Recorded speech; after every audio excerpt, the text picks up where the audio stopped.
Ladies and gentlemen, welcome back to another episode of Comedy Corner. Today, it's amazing to have these two guests with us, and they've travelled a long way. But I'm going to leave that introduction up to my good colleague here. Right, Gareth, we've probably got the best thing that's came out of the south since the Celtic Tiger. The what? You don't know what a Celtic Tiger? I don't know what a Celtic Tiger is. Right, the viewers will know what the Celtic Tiger is. I think it's not Chinese. No, it's a big boom what happened in the south. Right, okay. But anyway, so we have money. Load of money. We'll have Rhys Irwin and his quicker brother Caolan. What's the crack, man? What he's at these days? Good, quiet time of the year over. All getting ready to go again. It's January, so it's just like everything that happened before Christmas is now forgotten about, and we go again. And already. So suppose you're dividing yourself up between Spain and here at the moment. Yeah, for this time of year, once you sort of get into January, you know what it's like. You go into full preparation mode. Almost everything that happened a couple months ago now doesn't matter. Yeah. It's New Year, everything's back, and you have to back to it, get the head down, get everything ready to go again. Yes, and of course, congratulations. Yeah, thank you. Yeah, congratulations. Did you ever think you'd be on the top step on the Supersport? Well, you had the team and all behind you anyway. You were confident enough? Yeah, it's a difficult thing to say, but to be honest, I never would have put my mum, dad, my family and everything through it if I didn't think I was gonna win or couldn't win. So it's nice. It's nice to maybe repay them, or how do you say, just to make all the years and all the sacrifice and all the hard bits worth it, and kind of, and justify it all now. So now it's good. It's definitely nice big sigh of relief, I'd say. Have you came down, Annie? Or are you still, you're chomping at the bit, you're ready to go again, I can British speak champion. for him, he will never be down. Like, once you have that fucking title under your belt, man, that's you. You'll always be Rhys Irwin, the British champion. Yeah. No one will ever take that away from you. No one will ever take it. It's weird. It's like anything, people say about, does it sink in or whatever, and it wasn't really until you come across the line, and I knew I'd done it or whatever, and I came across the line, and I actually had I've not actually admitted it, but I had a 1 point early in the year where I came across the line, thought the race was over, wasn't over, I had to go for another lap, and it cost me a position. But anyway, I didn't tell anyone about that, so we'll not dwell on it. But I came across the line, seen the checker flag, and I was like, I've won it, and I was like, but I'm not slowing down until I see everyone in front of me sitting up and all. So I came around turn one, and then I looked up and I was like, these boys sitting up, I've done it. And you start revving her and done oil burnout and stuff, and you're still going, I've won it, but you're still, it's like just like any other in lap. And it wasn't until Brands actually come down Graham Hill, and that's where obviously the guys stop and you get your bib, your t-shirt, your championship helmet and stuff. And it wasn't until I seen all the people standing out, I seen Ben with the championship t-shirt and the LS2 guy with my gold helmet on. It isn't until I actually rolled and stopped there and I pulled the helmet on, I was like, I've drove past the person doing this, for the last couple of years, and now it's me doing it. It wasn't really in that moment there. I was like, I've actually done it now. And like it doesn't change you, whatever. I'm still the same person, whatever. But it kind of in my head it does, because it kind of justifies everything I've ever done in my life to now. Obviously you are both involved obviously with this project, and obviously it was brilliant what you've done, got titled, but maybe a lot of people don't know this, but what emotions were you feeling? Do you know, like at the end when you get lined up with the champions, and it's a pretty cool wee bit at the end of the Brands Hatch, you have your Superbike, Supersport, Super, and like everyone whose work's done this for the season, like I found it quite emotional when I done it, if you know what I mean. I was half gassed as well, but you're sitting there and you're like this is the fruits of my labour. Were you in the same opinion at that?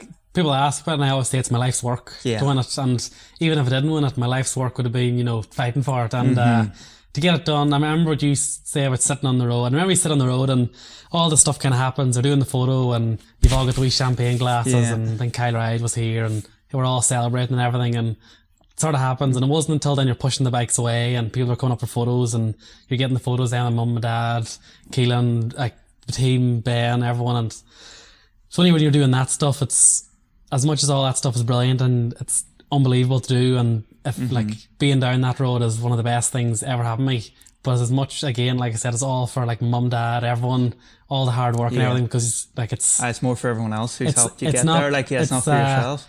I wouldn't be able to do it on my own, so to having all that stuff and take all that moment in, as much as let all them take it in as well, was nice for me anyway. It was just nice. Class. Right. Ken, you are fast.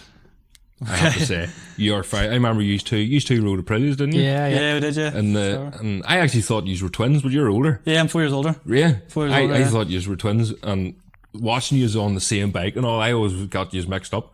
This was, how many years ago was that now? 2015. Yeah, 15 or 16. 10 years ago. Yeah, That's the heck. 10 years. 10 years, yeah.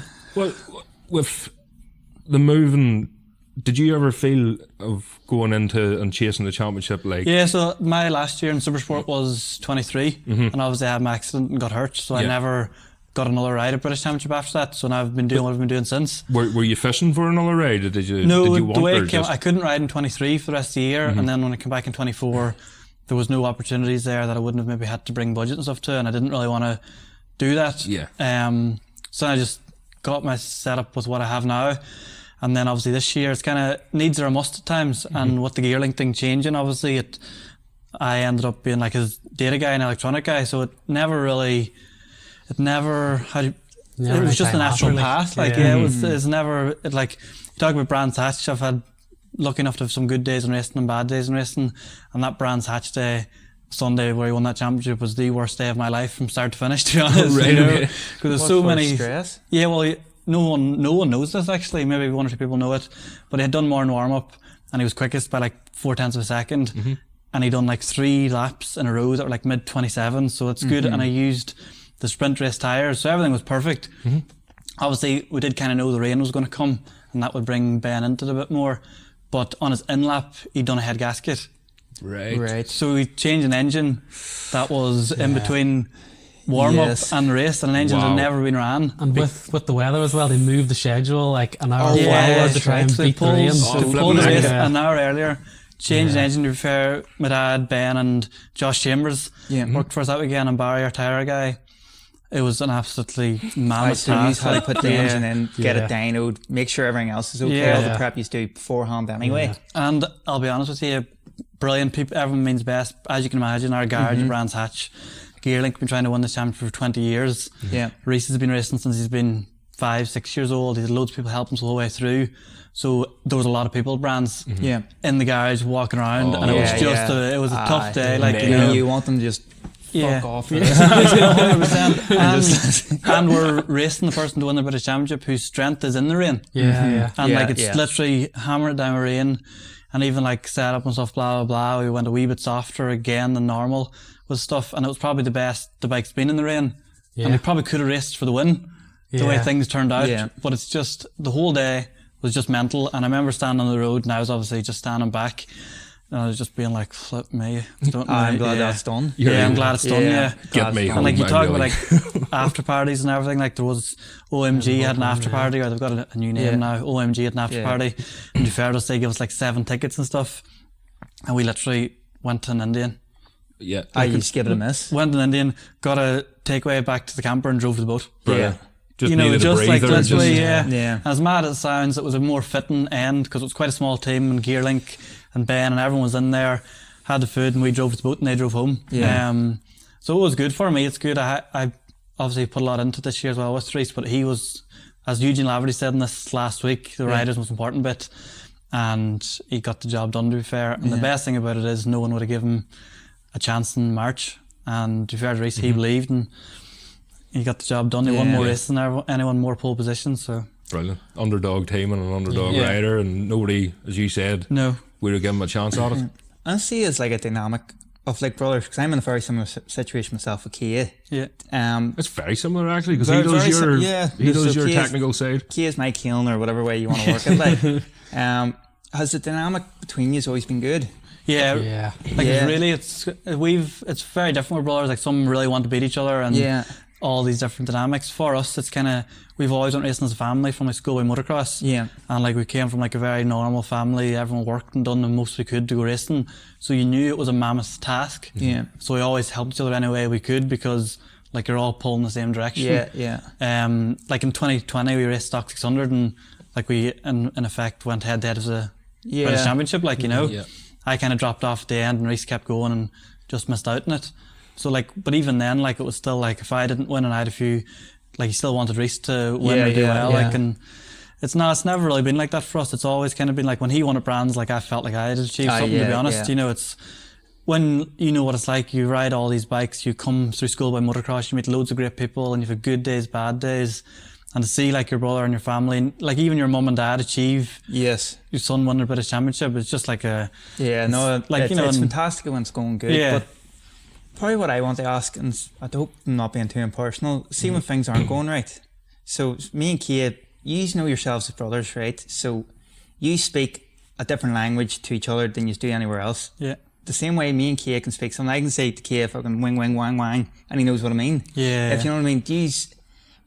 It's a bit do you ever? They're just from the south, like. They're not from Mexico. But do you kind of?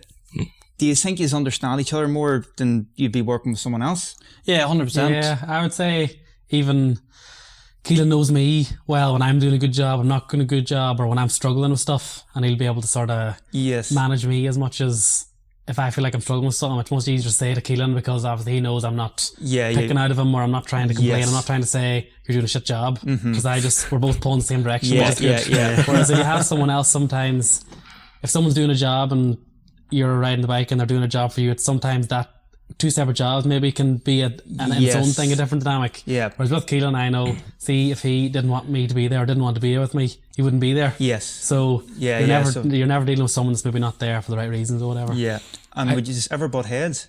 No, not too bad. Like, there's definitely a few times this year I was wondering what the hell am I doing here. Yes. You know, like and you know what it's like. And fair Ben and my dad, like and Barry, like it was a small team and there was a lot of long hours. Like, and to put the Thursday night before Cadwell again, you talk about all these races and you go to 11 rounds of BSB, you know what it's like. Every race has its own story. Yes. Like, for example, like Thruxton is 15 minutes from where Gearlink's based. Rhys won there.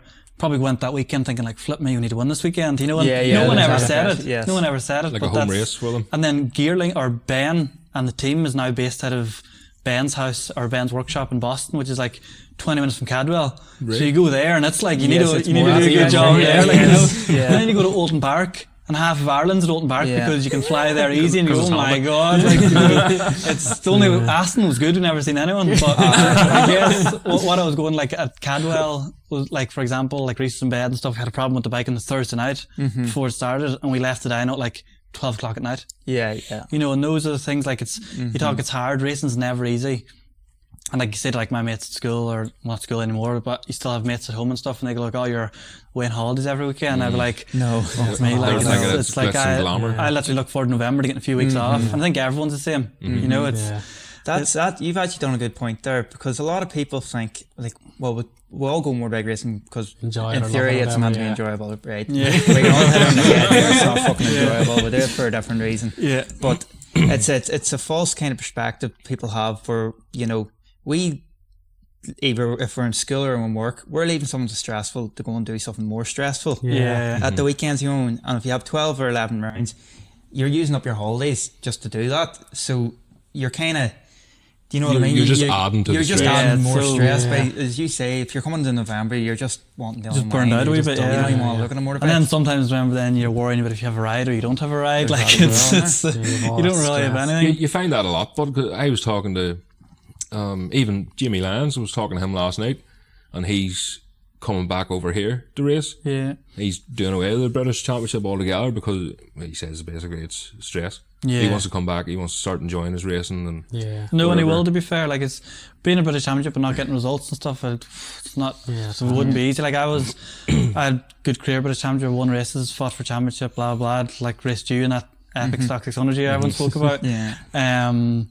Inside he's like, you fucker.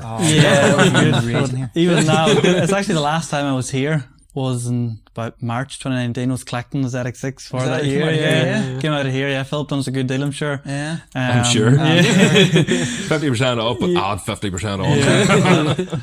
No, and it's good. Like, the only year I kind of, in 2022, the first year I done Supersport, it was like in a private team. Yeah. And obviously they done their best, but we ended up racing like most of the year with stock engines. Yeah. And it was a wee bit like you just go on the races being like, flip me, this is hard work. Yeah. But that's probably, again, the job I done this year. I learned how important and how good you can make stuff, and how some stuff's better to leave alone. Yeah. And so I felt like everything I'd done that year, I still carried weight. Then in 2023, to be fair, we did have really good bikes and I got hurt. Yeah. And then some went and rode the bike and done a good job. So that was fair enough. It's just racing's all about sliding doors, and if you don't get the right, and that's where British Championship is hard. You know how tough it is. There's so many good riders and good teams, and next generation Supersport's nearly made that even.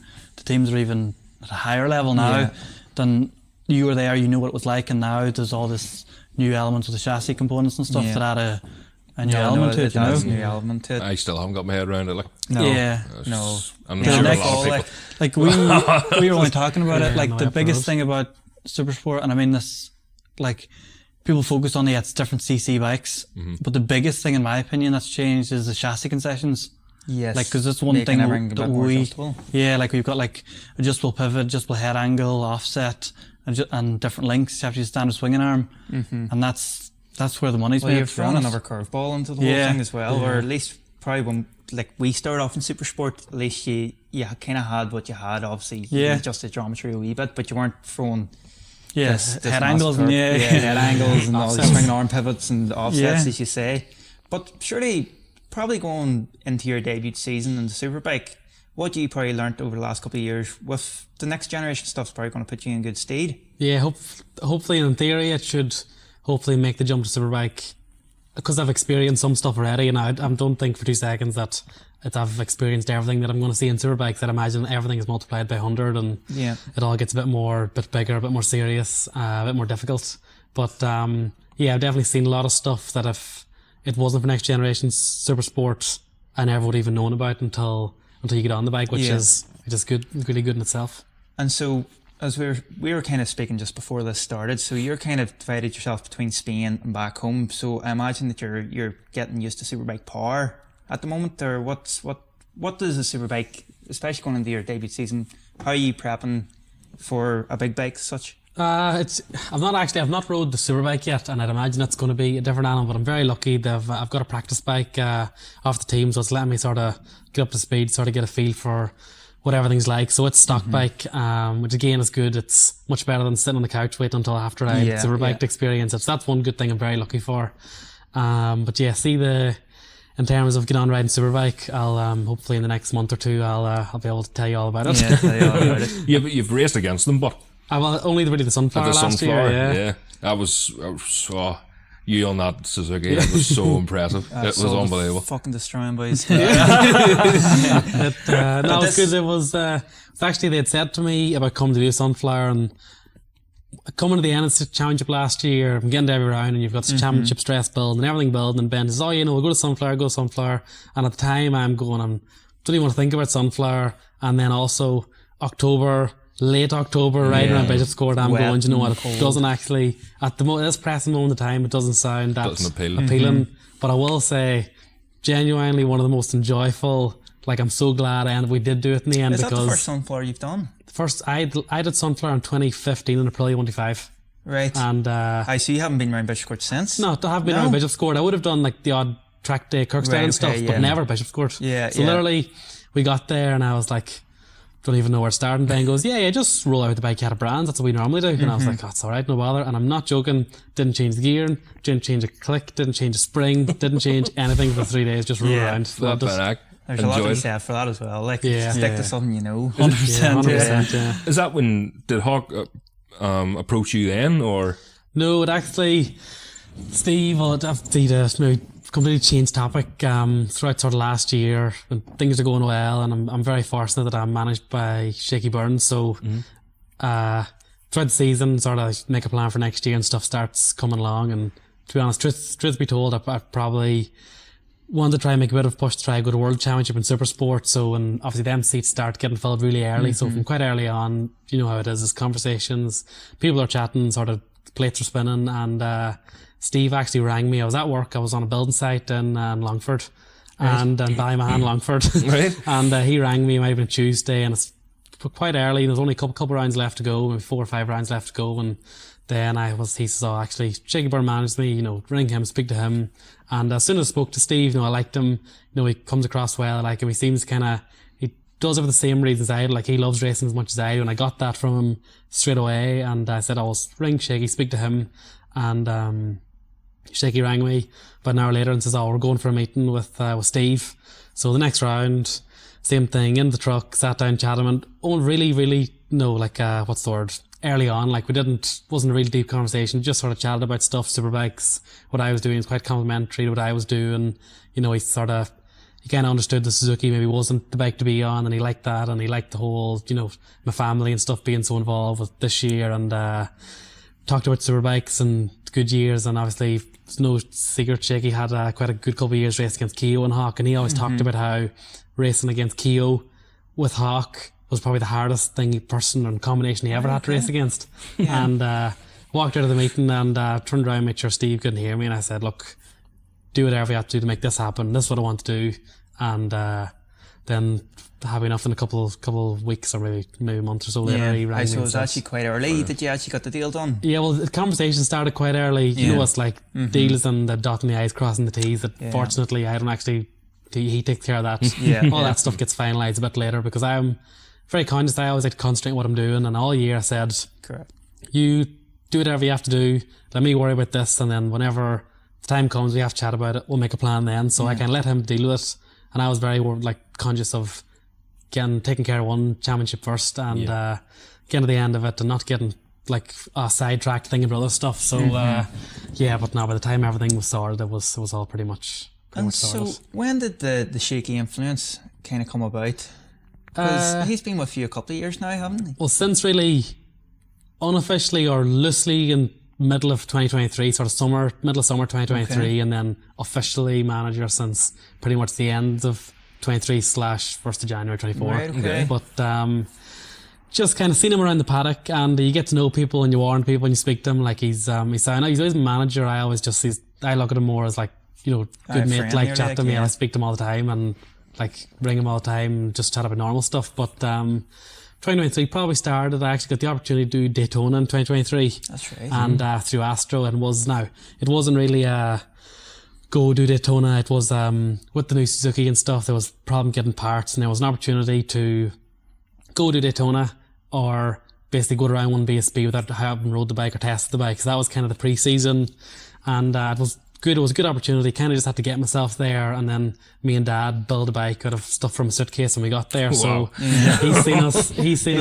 was the 30 kilo suitcases full of parts. Yeah, fork internals. To be fair, so Stu from Astro sent the internals, everything over, throttle what he's over. It was. Is that just to save money on packaging? ECU so it's sent as a gift. To get the time frame. They had another guy, Mal, to be fair to him. He lived in Florida, and he had a road bike.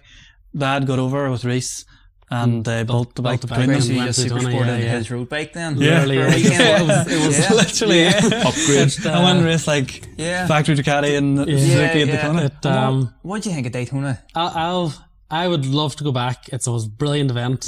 It was difficult there because I was going there not really with an opportunity to win, really. It was hard, and I'd never rode a Suzuki before, never really got a chance to test the bike or ride the bike. Going out free practice was me riding a Suzuki, really. Right, So it was hard that way, but I'd love to go back. It would definitely be something I'd love to do. Did you use the Dunlops? No, Pirelli. Oh, you Pirelli used actually Pirelli? helped us a bit with tyres. It's kind of how it probably wouldn't happen, to be fair. If it wasn't that kind of stuff. Doing that race, because he was supposed to go to start last year and go and ride the bike that won the race. I think. It did win the race, did it? Right, who's that? But the Suzuki, no, it didn't win it, did it? No, DM4. You're going to ride DM4 with Escalante. But it didn't. It was, to be fair, then he had to get an operation to concentrate and win the British Championship, and it all worked out. Yeah, it all. Thankfully, but the one thing, what we were getting to was you do need to go on Dunlops. Yeah. You do need to go on Dunlops. Because he went in Pirelli's first year. And would you run SE2s? No, it's asymmetric, but the front tire is the same as what we'd run. Yes. But I did try to run the two front for pit stops, because we didn't have the quick release wheel and stuff, and we didn't have the side stand and stuff. That big Ivy would have been putting the Harris up underneath there to do a front wheel what do you think was the Dunlops made at the advantage? Just I didn't ride the bike, but listen to his comments. It's stability in the banking. Yeah. He says you have to roll out of the wheel. What's the banking like? Oh, it's unbelievable. It's hard. Crazy. I remember speaking to a few of the American guys before, and they said, lap one, just hold it flat out. You don't think you'll be able to, but hold it flat out. Yeah. And I remember coming out of the infield, and I was like, no bother. 5th, 6th, tucked in, and maddest thing ever. The wall is like that there rail in there. The wall is there, and you've then the sort of metal rail fencing above it, and you have the Daytona printed in it. Yeah. And the first couple laps, you're go feel like you're going a million miles an hour. You're trying to manage this, walls beside you. You have to go up to be able to like manage the. If you stay at the bottom, you'll end up in the walls. You have to try and time it a bit to sort of figure it out. But it was mad. See, start of the weekend, you're going a million miles an hour, trying to get everything figured out. And see, by the end of the weekend, because you get used to it, you're up to speed, you can almost like read the Daytona. Like everything slows down, you get up to speed, and you can kind of, you time, you know, there's like white marks top of the Daytona, at the top of the bank, and you kind of know to avoid them. And, you know, as the banking starts to tail off, you know when to come down to kind of slingshot off it and stuff. And all that stuff takes a bit of figuring out. Never mind trying to figure out how to ride a Suzuki and imagine a brand new built road bike that's got all the normal teething problems that you're going to have. And all this stuff on top of it. Made it difficult to be competitive, but as an event that I enjoyed doing was one of the best things I've ever done. How many laps was it? That was probably one of the longest 57 races. laps. Yeah, well, 57 laps. I only got 2 in the race. I had brake failure. I had to jump off. Oh, really? I had to tell you, I'd jump off. I do apologise, I haven't seen it. No, it was flipping heck. unfortunate end because I had bit a few mechanicals and stuff through, again, like a new bike, a few mechanicals going through the event, say, and I was 18th, 19th on the grid, and 2 laps in, I think I was 8th or 9th. Xavi Flores was just in front of me, and I was like, and I could see, I think it was that group of Josh Hare and Brandon Pash and all the guys up ahead of me, and that race is pretty crazy. If you can get a slipstream, you can get into the mix pretty easy. So I remember going, right, okay, I'm 8th or 9th here now, this is alright. If I can get a good slipstream here, I can put myself in a sort of pack and then just sit there and see how the pit stops and stuff shake out. And I remember coming the last left for the infield. The corner before it had a bit of brake fade, and I was like, oh, it's alright, just be everything will be getting warmed up. And I started winding my adjuster, got the next corner, and it was like pulling the clutch in. Absolutely nothing. I jumped off. Thankfully, the bike went right, and I tumbled left into a left-hander, and I could just see, I can't remember the name of the guy. Some Mexican boy, wasn't it? Yeah, and his ZX6, and like totally ruined his race with my head, like head first into his front wheel. Keeping canny. But no, a very enjoyable event, and I'd love to do it again, but I would like to do it on a competitive situation. I think America as a whole is very expensive as well. Seems to be the to be case. fair, Stu from Astro, he probably underplayed it, but it did cost a lot for him to go and do it. But I think it was a bucket list thing for him as well. But I think small things, like we were lucky we stayed in, like Cal Graham sorted out a house for us to stay. But like we all, like Rhys got a bed, I stayed in the couch, my dad stayed in the couch, so we very much done it on a budget, like. But it was, I've heard some horror stories of like what Hickman and stuff has paid for houses. And like you're talking like over 10 grand for the week. Like, can you not just tent it? No, but in Daytona, like, they don't have Daytona Bike Week. Daytona Bike Week. It's like laws. We have like, as well, for reference, I don't know if you've ever been to Donegal Rally Weekend, but it's like that for motorbike racing for a whole week. Just boys going absolutely nuts, drinking the bit out, partying. Like the Supercross race and the bike race are almost a by the way. Like the boys doing burnouts and Harley Davidsons at 12 o'clock at night outside a bar full. That's actually the attraction for probably 80% of the people that go to Daytona Bike Week. Right. So they're all booking up accommodation and making the event expensive to get to, and they probably, like, they might go to the race, they might not. They don't. It's like probably not see a motorbike. Probably not see it. They don't have like the same consumer laws we have or something, because I can't remember the exact price, but because we were there building the bike, so on like race week starts on the Saturday, the Supercross. On like the Sunday, I can't remember the exact price, but diesel was like, I'm going to say for €1 a gallon, really simple, like at the shop. And like Monday morning, it was like €3.50. This is it, like, that's not the exact price, but it was like 3 times the price. I was like, what the hell? Well, to put in perspective, I listened to Peter Hickman on, do you know that American podcast? And he was, their budget, just for doing Daytona for the two, I think it was Richard Cooper and him, they were budgeting £70,000 to do Daytona. That's crazy. Outrageous. And that's why, like, for reference, Matthew Skoltz won the American Supersport Championship last year. They didn't do Daytona. Because he couldn't afford it. That's how dear it is. A lot of it's obviously the tyres, used a lot of tyres at the race and etc. and the normal racing cost. But then when you're there, everything is so expensive. Like there's no rhyme or reason to it. Like you know, you were thinking of doing it. Yeah, until I've worked out that it costs £500. But it would be a really cool thing to go and do. And I've with like my schedules, not doing British Championship and trying to do as much as I can. I looked at it too, and I was like, flip me, it's. I think there's someone who races in the Ulster Championship is doing it this year. Yeah, no, I'll not blow their cover. I think I have a similar second name to use. Like, I think that'll be good for them. I think it'll be really good. It'll be an enjoyable event. It's just as I hope they go into it and they know what's coming at them. Well, I think you've got the well, I'll probably give it away now, but like the sponsor will know. Yeah, no, the sponsor will know. So that's good. It's good to see people go and do it. It's nice. It is nice. People are doing something different. If you 100%. It's a brilliant event. Like I said, it's the only reference I had was like a motorbike version of Rally Weekend. Done it all Rally Boy. It was good. To be fair, it was just unfortunate ending, but good week. Sure, you might get back. Yeah, could you get back, or is there a plan of getting back maybe? Or just look, you can't pick your opportunities. If an opportunity popped up, I would take it. And last year was really close, wasn't it? Last year was really close. Just that would logistically wouldn't have worked out, and I didn't want to jeopardise my British Championship. Because obviously that's the main focus to do one race somewhere. So kind of last year as well, you like as you say, you didn't want to jeopardise your British Championship, but it was a big year for you. Because you're obviously in Supersport for the last couple of years. Before we even go on that, we'll go to the start and we'll work by ourselves back up. So what we like to do in these podcasts, we want to go back to like day dot. We're like what hospital were you born in? No, I don't want to see don't want to hear when I even all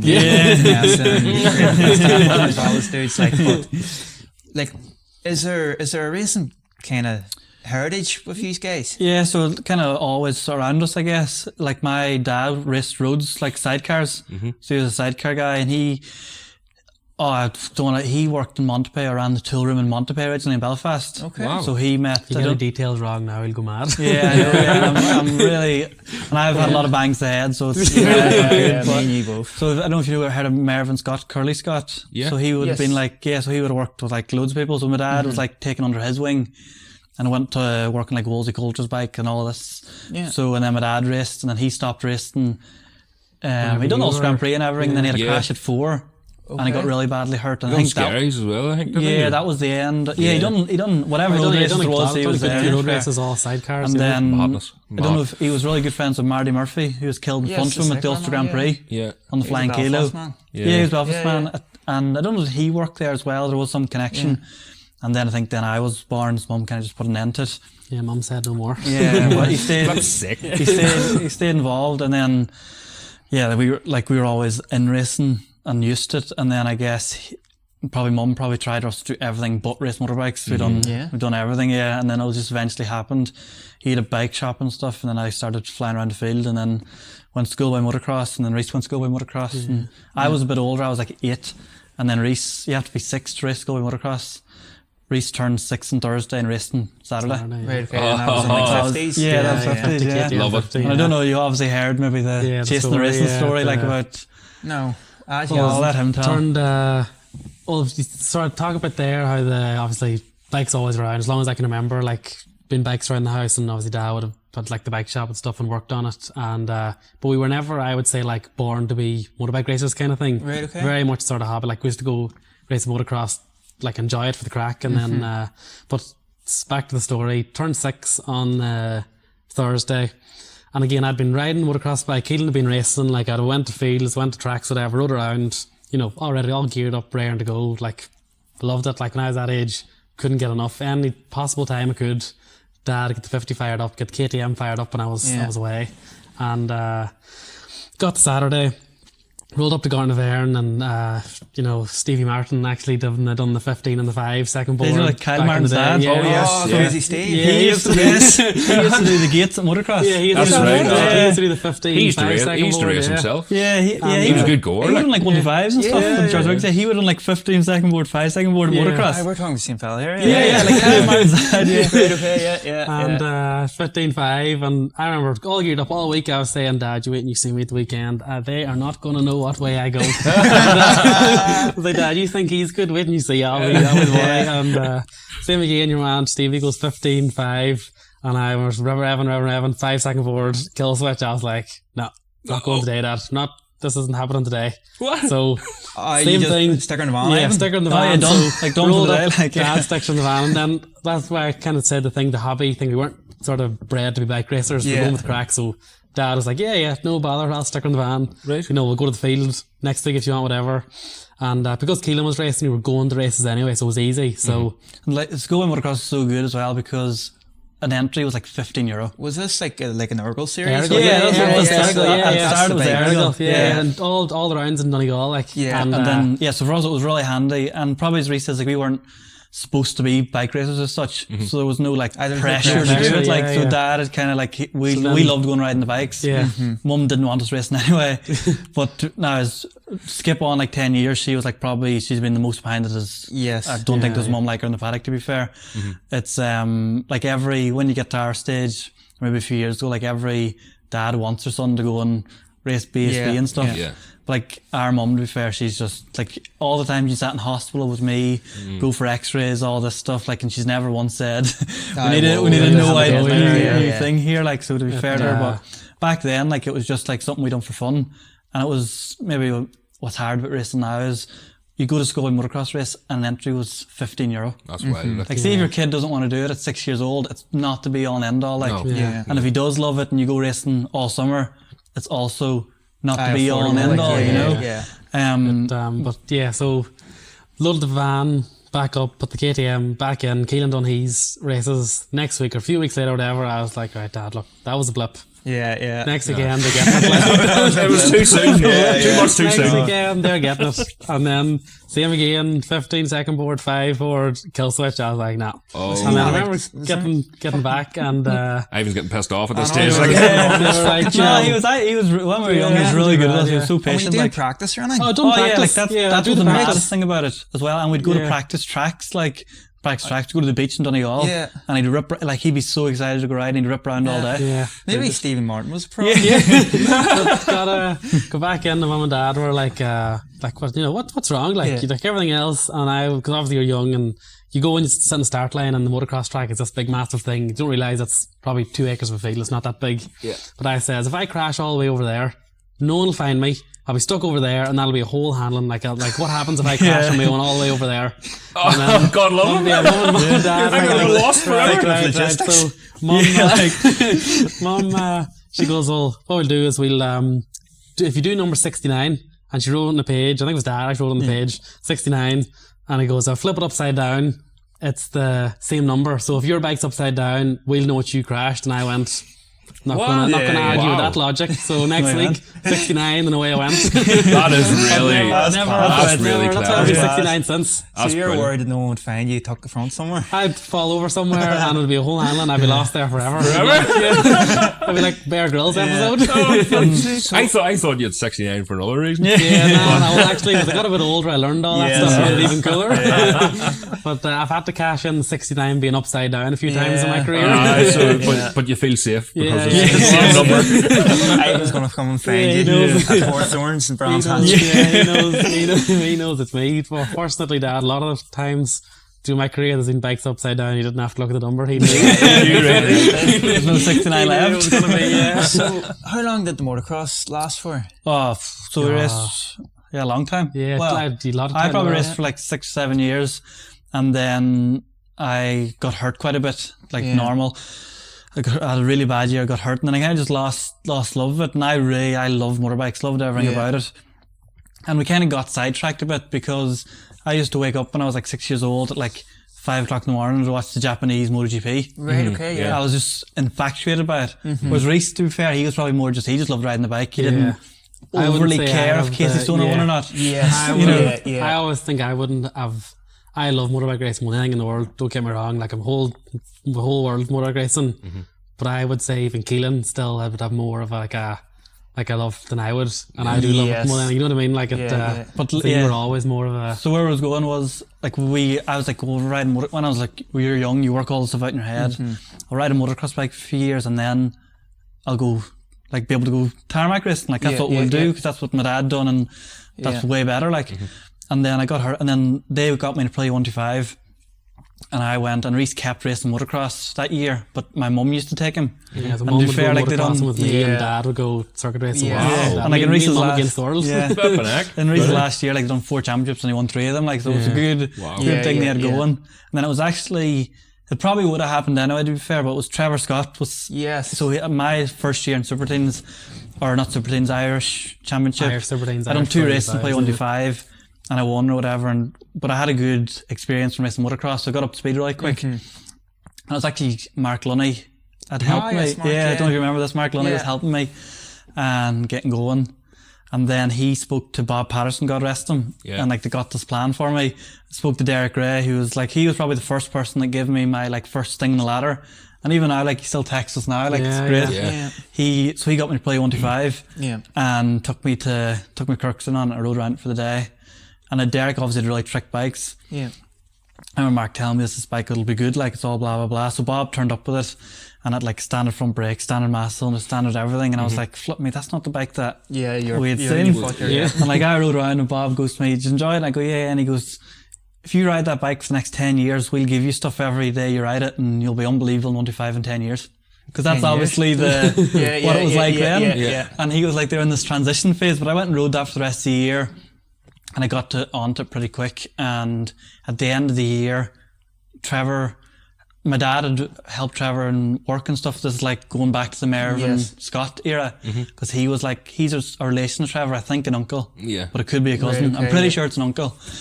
And so he got speaking to my dad and stuff, and he's like, he watched me somewhere, something happened, and he was like, oh, well, let's take Caolan to Super Team race. And our mum was very strict with school when we were growing up, that we had to like do certain stuff in school, so I couldn't take the Friday off school.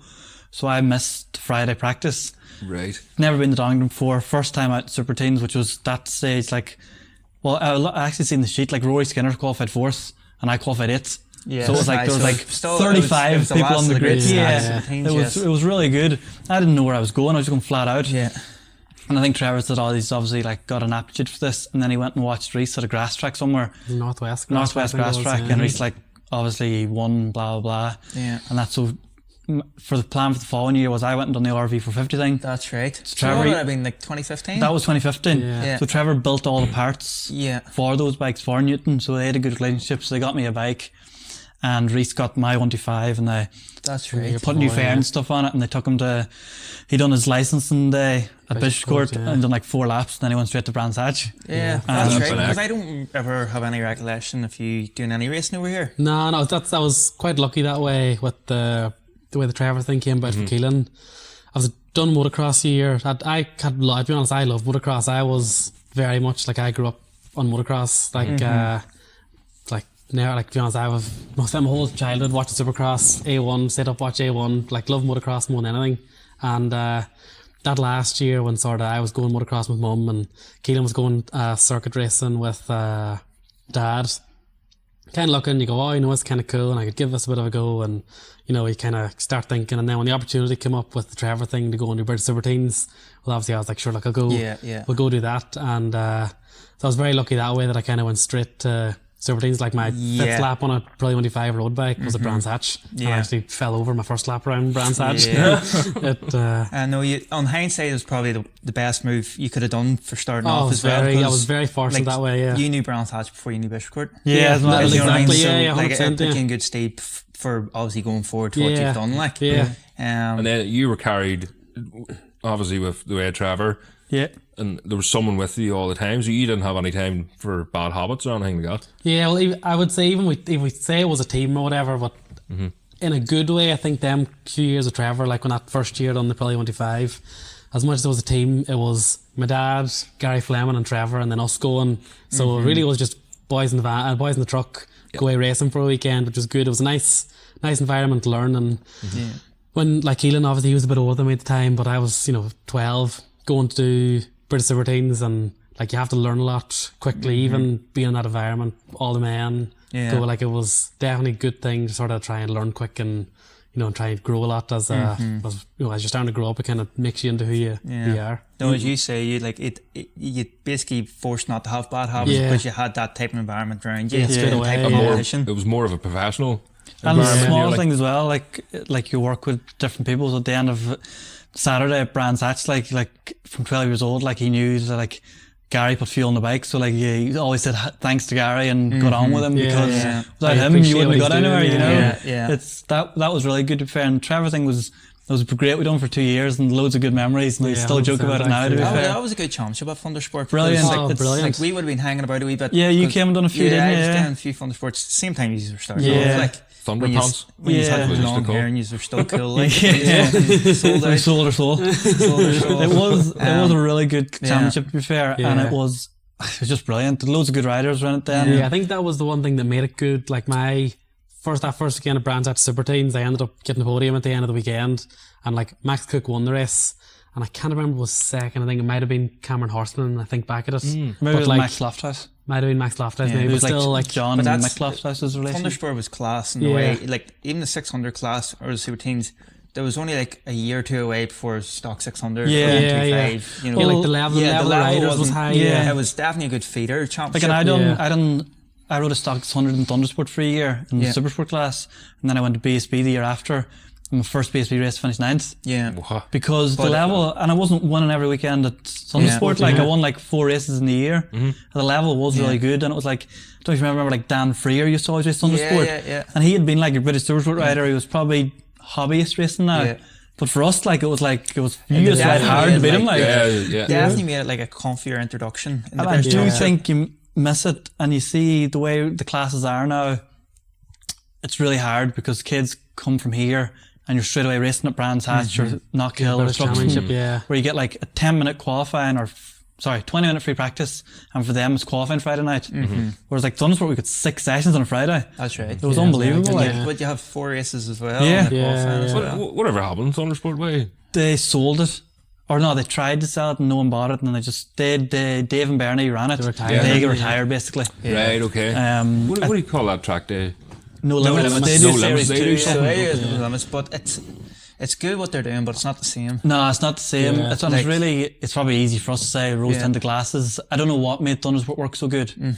It just seemed to get, I think The it got its riders. traction off Super Teens. like I remember Yeah, I racing, think so too. Yeah, I think that's Yeah. what made it appealing, if you know what I mean, and then the rest was built around it. like I remember racing Thundersport 600 at Mallory Park, and it was a weekend off from BSB, and Richard Cooper won the race riding for Hawk. Yeah. Matt Trulove was second, who's in British Supersport at the Yeah, time. yeah, yeah. Tom Neve finished third, and he was winning stock 600 races. Jesus. I was fourth, and Zach Yeah. Corduroy finished fifth. Yeah. For So some it was line up like- there, isn't there? Like, It was like, and like you don't, that's not people just go to British Championship straight away now, which Yeah. is, it's made it a bit, I don't know, people, it's probably worse for their career as such, you know? I think it is. Well, I think what happens is when people go to British Championship initially as well, obviously, the likes of you guys and I had a few of Thundersport, you did have a certain, bit of preparation. Yeah, Yeah. 100%. People are going to have to there's a bigger step to go in the British Championship now. Yeah. And then obviously the money and the time, you don't really have it. No. If you know what I mean? So you have to make an impression yeah, at the straight start. away. Yeah. Where a lot of people are kind of unable to make that impression. So then 100%, yeah. they just fizzle away. because they're using that first year as a learning year. Yeah, and But it's then- so But but you can't even expensive. afford to have a learning You year can't anymore. afford though. to. Yeah, You I know what I mean? yeah.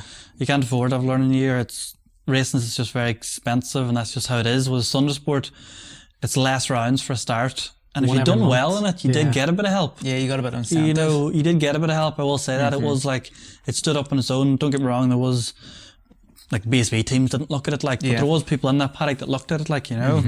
There was good prize money as well, wasn't Yeah, there? there was not when I done it. To be fair, I think there was at a time before. It would have been Yeah, before our yeah, time. yeah. I think like John Ingram, someone told me one day got like $2,000 for winning at Anglesey. Yeah, But that was a few years before we were there. There was prize money, and then sometimes they give away tires. And Yeah, stuff we like got that. tires all the Since time. Yeah. Super Teens, I'd won tires. Yeah. Yeah, That that's was what I'm like like, a yeah. dumb up incentive. Yeah. These were on Navons or something. Yeah, 450 stuff. couldn't give them that away. was a good chance for that 450 as well. Yeah, it was Ditch really good. finders. Yeah. It was really good. That produced some really good riders as well. Yeah. Well, that whole probably a feeder class Was that very you've both good, done, yeah. like. It was just so good because you always rode the same bike, and it got us in a mindset from young that like the rider makes such a big difference.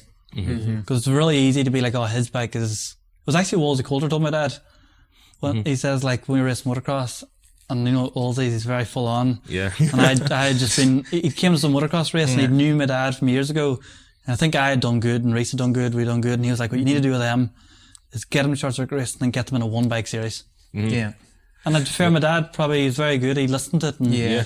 it was my dad was very good at making good Yeah, good. Yeah. steps for us. Yeah, so a wise decision. Like he making. never put us with a championship before we were ready. Yeah. Like, Even Wilsey Coulter, I always see if Wilsey Coulter ever came up to me and told me to do something, I Yeah. did it. yeah, he's very good. And he said we were at Nuss Corner one time, the Superbikes, and I was using a cut slick. Yeah. It was just a road bike tire.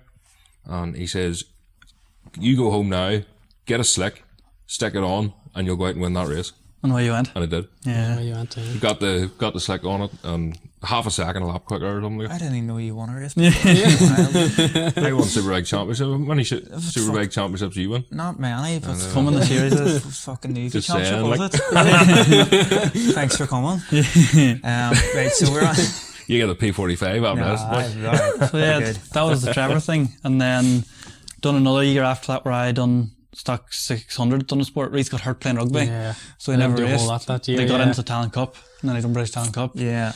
That's right. That's when the British Talent Cup was like you were picked and Yeah. basically Yeah. a ride paid for, wasn't it? Yeah, to be honest, it was actually one of the. It's the fact that the way it's gone is, to be honest, one of the biggest losses I think you're right. to like up and coming riders at the minute. Like because again, I was very fortunate. So I done the Super Teen thing and done a bit of learning. Finished second in British Super Teens by 1 point. Yeah. Again, touchy enough. We'll slide past that, and we'll slide past that. And then during the winter, I got hurt playing rugby. I was at a time in my life, that age, where I'd done every sport on the sun. I was boxing, I played rugby for Ulster and the Ulster Academy. I was I didn't know pretty that. much doing everything. Per dad's van, I was wrecked running up and down the road between, training, Ulster rugby training, boxing training. But Where did you train rugby? Cook or? so it would have been, I would have done a night in Derry and then a night in Coleraine, and then another one would have used was Rainy Old Boys in Marfelt. But most of the time it was Coleraine. It was what was it called? It was like a regional academy. I started doing that, and I was actually set to move up into the official under 17 squad, but then I got hurt and blah blah blah. And I'll be honest with you, once I got hurt, I actually got hurt playing rugby. Yeah. And snapped my leg really bad. And it was funny enough, through schoolboy motocross and stuff, like I'd have been younger, I remember I broke both wrists, both shoulders, whatever other injuries and stuff I would have picked up. And every time we got hurt racing motocross, I was like, oh sure, 1 or 2 weeks, Dad'll cut the cast off with the grinder. Yes. And I'll be alright now going. Championship's not over yet. Yeah. And it's all, But as soon as I got hurt playing rugby, I was like, I don't care when the next road match is. I could not care less. Yeah. Like, it wasn't worth it nearly. This is fucking up my motocross stuff. Yeah, like I enjoyed the playing rugby and all that kind of stuff. But when I got hurt, this was actually after the Super Teens, so I just lost a bit of Super Teen times by 1 point, and then literally a couple months later, Christmas week, I broke my leg really badly. Right. And so I was like, that parked all that side of stuff for my when I was younger. And I will say, anyone younger, especially the young kids and everything, like any kind of sport you can be doing will always be sort of be helping you and making you endeavour like out on everything under the sun. And I still think to this day it stands to me. Yeah. It probably highlighted as well, even that city just almost won British Super Teens. And he still wanted to do something else or try something Not else. like mum and dad were still like, go and play rugby, go do it. Like there was, and it probably did help you. Like they literally was like, we'll do everything. Like it was brilliant. Like we've done every sport. Like you've done athletics, we've done everything. Yeah. And that, as you say, it probably stood to you because you just, I don't know, it's hard to explain. Like you always wanted to do motorbike I racing. understand what you're saying. And like, you really wanted motorbike it. racing still your number one, but the pressure always wasn't on just you. You weren't built, as you say, we just to weren't race built to be motorbikes. motorbike You know what I mean? racers. It was Yeah. just Yeah. like had that wide band that you could actually see if you wanted to enjoy something. Yeah. And then 9 times out of 10, it always filters back to motorbikes. Yeah, anyway. that's kind of the point I was making. When I hurt myself playing rugby, I was like, didn't care about the next rugby match, but when I got hurt racing motocross, I was always, straight away, I was like, never thought for 1 second, I never went, back to motorbikes. It was just, again, we'll get the cast cut off, it'll be no big deal, we'll get it all sorted, I'll be away. And so then I kind of missed the start then of that next year with my leg and everything came back, and I had an Aprilia 450 and I'd done the Mondello Lightweight Supersport Championship and done a couple of races. I've done a sport championship on the 450 Cup, but not many of them because again, I'd came back from my leg, and then that year we had the British Talent Cup selection event.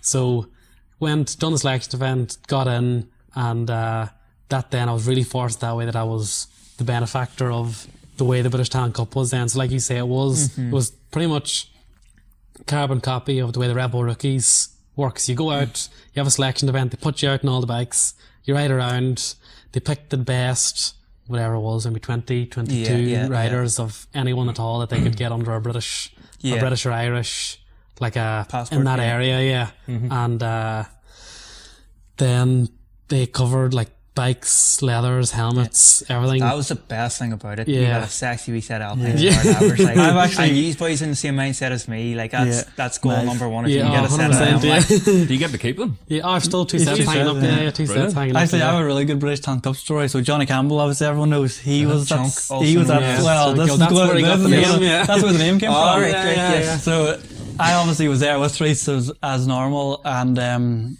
they all, when they got selected, you're kept really late for like getting measured for suits and blah blah Well, blah. like for reference, the selection event day, so you get to Stowe on like a cold, foggy, like horrible morning. I think everyone's nerves through the roof, and this like foggy, kind of moist, crappy day. The sun did come out and end up being a lovely day by the end of the day, but I'm going to skip the end of the day before I get the thing is.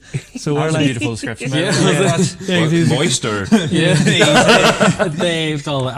they put everyone out in sessions, cut 20 people, everyone out, 20 people, cut everyone, and they just kept cutting it down. So no one knew how long or how late we were going to go in the day and how fast we were going to have to go. They just kept cutting the bottom few. And then by the end of the day, they had the fastest at ever within. it was the worst day. It was like a horrible day. And I remember me, mum and dad, right, with like A4 refill pads. We timed every rider. Oh, you So went I- on a little on it. I know, Everyone was. everyone, but I know from that day I have the book. Like I know who went quick. Like and I won't say, but it's you could if you go now, if you had that book now, it all makes sense. Right. Oh, really? Yeah, but I'll tell you another story. Johnny Campbell got in. He was very good that day. He got through, right? Yeah. And this is funny. You'll remember this. So it was a very stressful day. Everyone's tired. And British Tank Cup was like a, how'd you put it? Like they made you, the kids, know what they were getting was important. They didn't get like 11 o'clock at night. And at Silverstone, there's a McDonald's like 2 miles away. Yeah. So everyone went there. And like all these kids, like Rhys, Max Cook, Rory, Storm, and Johnny's there, they're all in the line, and no one really knew what to order or anything, like, because like Alberto Pio could have walked through the door at any time and he just told gave them me the chat, like, he told them on the this selection isn't day. serious, this isn't a game, this is now serious, look at the wall, road to MotoGP, like this is not a game anymore, this is serious. So like everyone's sweating and McDonald's. sweating. And like he's told them on the day that even in Burger King, if you eat the lettuce, you'll get fat, right? But for reference, Alberto goes to all of us and then he goes, like every round you get weighed, and he goes, you can't control this, but you can control this. like 14. You know? This is good. I hope Johnny doesn't mind me telling this story, because I was a bit older than them all, and I'm standing in the line and I can see them all. No one wanted to order first, and Johnny goes up to the thing and he goes, give me large 20 McNugget meal. And that's really like, it's like once he said it, like I think it was like Max, he was like, yeah, I'll have to see him, and like it was just.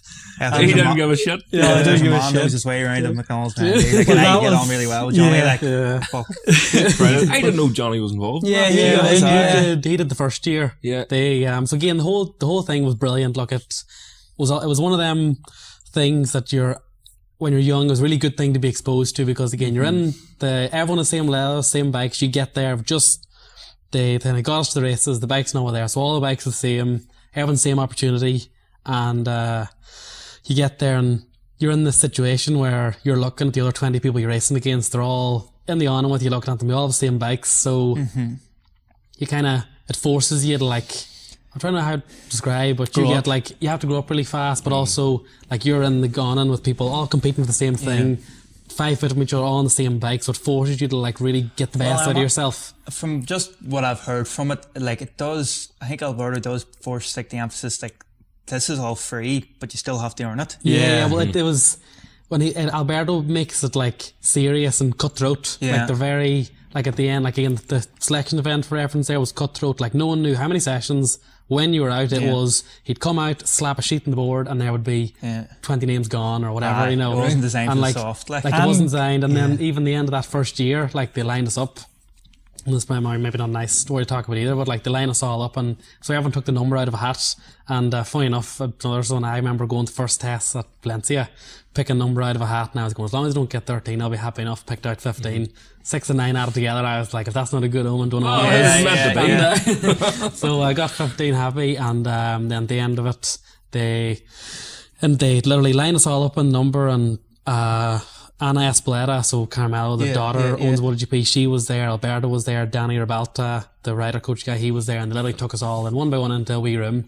And like I remember, like other wee boys coming out crying, they'd been let go, And like I'm sitting there going, oh my god! And I wouldn't mind Valencia had wrecked all around me too. That year I done a lot of damage, and I remember going, this is so stressful. And I had a good year. It was kind of like maybe my first year of Supersport. I'd been like really fast days, made a few mistakes, but flashes where like I felt I was like I'd really overachieved. And then I was fortunate that when I went in, they were like, look, we think you're brilliant. We definitely think you have a bright future. We just basically need to polish up on some of the rough edges, and we'll basically come back next year and have another go at it. And I was lucky that way. But even that way, like it was very cutthroat that way. And they weighed you on a Thursday. They expected you to train. They expect you to diet. And I think all that whole environment, it like, again, it forces you to act and behave and approach racing like a professional athlete or a professional racer does from like you're 15. And again, it conditions you maybe to go on to and maybe approach your racing right the further, you know what I mean, like the next level or whatever. And working with different people as well. Different people.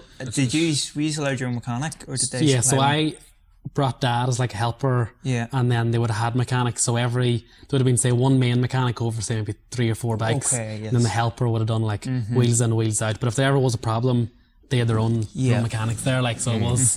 But typically it wasn't too bad. Like, again, Dad knew his way around a Moto3 by the time I got a couple of rounds on it. It sounds very robotic nearly or something. Oh yeah, it was very discipline. It was very discipline. It's just how they are. It's in Spain and stuff, and it worked. Strict. It does work, because if you even look like that 2018 group of people British that came out of Cup, it, like if you look at the sheet now of the riders, like there's 6 of them in Superbikes and BSP or something. Why do you think it didn't? Do you think it just the pull wasn't big enough? Yeah, that's for it to when they went back to the next selection event. They were like, already took all. Why do you think that is? Is it a money thing or? I think just people, like the amount of people. Obviously, that, you know, the UK, Ireland's not a massive pool. If you look at the Asia Talent Cup, they have Asia, Australia, Turkey. There's millions and millions of people there. It has the whole of Europe as well, like the whole world. I think too, what happens is the first year that you take them from, I think it was like 12 to 15, but Irish and British riders don't really mature until they're like, so that like at the end of the second year, when Rhys and Max and stuff were still there,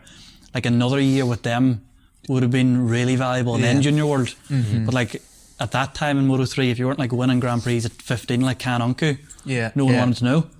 Now it's kind of changed with the age limit. It's actually it's best things ever happened, because it gives them riders it gives you time to learn. More time, and to be fair, like Rhys, like when it ended, they were still trying to do something for him right up to the end. I was very fortunate. Like through your career, you meet people that are like a good influence or a good help, or meet people at the right time. And I would say Danny Urbalta, the rider coach guy, he was one of the main ones at that time. I learned a lot of him, and through the year he kind of helped me a lot. And then like sort of Dorna, I'd spoke to him about stuff, and through the year goes and you learn a lot, and again you go through the whole championship thing. And at the end of the year, I remember sitting on the line in Silverstone, and Danny Urbalta came and said, look Rhys, you deserve to be in World Championship, you're good enough to be in World Championship, but just not on Moto3 bike. Because like that year I'm 66 kilos now, train hard, I'm good fit, I'm probably the fittest I've ever been in my life. I'm 66, 67 kilograms, I'm not massive, but at 15 I was also 66 kilograms.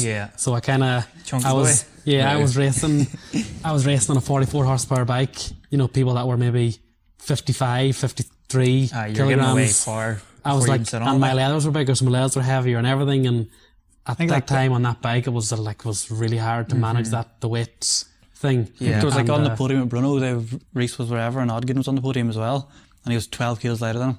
12? Yeah. Like massive amount, And do you think about that as like a part of weight ratio? Oh, yeah. On a light 40 bike horsepower, anyway, you're really... I do think that's back to kind of what I said as well, is with like, at like 18, like everyone's weight's kind of leveled out. And then, so that's like, if you look at like the Talent Cup now, I think they all have to be in it when they're like 16, 17 stuff. And it's good, it was really good. I got to see it from the outside. It was amazing. But flip me, there's times I was like, I'm glad I'm not in that. That's not fun. Like, no, it definitely wasn't fun. It sounds like a torture round. I always say, as much as it was hard and all, it was one of the best things ever, because I had the maybe uphill battle dealing with the weight and dealing with the other stuff.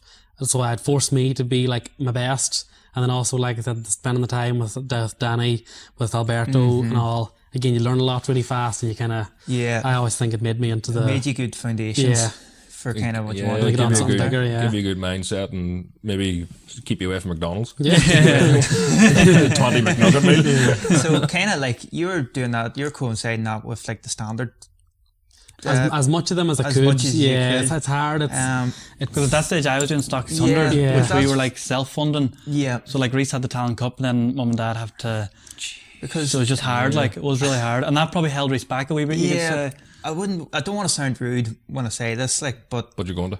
I probably will, right? But I would say at that stage, probably there was more limelight, more new. No, 100%. Yeah. At that Yeah. stage, you were 100%, you were yeah. kind of- 100%, yeah. You're the Especially second when I'm brother, in such like. and a lower class as well. Obviously, Caolan's Yeah, stock yeah. 6, which I would have classed, I would say, is more Premier Yeah. than British Talent Cup. Yeah. And he's going well and run the front of it, so I'm kind of...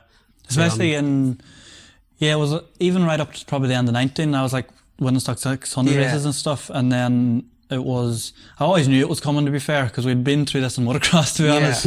Where like I knew he would come good. Like in Yeah. 2019, that British Talent Cup year, I was doing stock 600, and the Talent Cup ended early, and he done Mondello on the 600, and he won first weekend out, and he was like the youngest ever winner, I think, to date. But he, I remember like watching at the back of the paddock, being like, Yeah. this is You're like, coming now, you're like, like, you know, oh, the glory. shit. And it's actually Mark Arnott, we were with him today. We've been lucky, he's got a really good business now and he's well known, but Arnie started helping us in about 2010 with School by Motocross. Like, we've known him our whole life, so he's watched us grow from these wee kids ripping around the field to now. And I remember being a Cartagena, started at 2020. And Rhys was going to ride my old R6 in stock 600. Yeah. And Astro were starting to help me and stuff. I remember being at this test and like catching up to Rhys on the first day, and like go through the Cartagena chicane. The only part of the track was quicker than him was through that chicane. Yeah. And it was literally just because I knew the a big bike. Yeah. And I don't know if Arnie will remember this or admit it, because he helps Rhys quite a bit as well.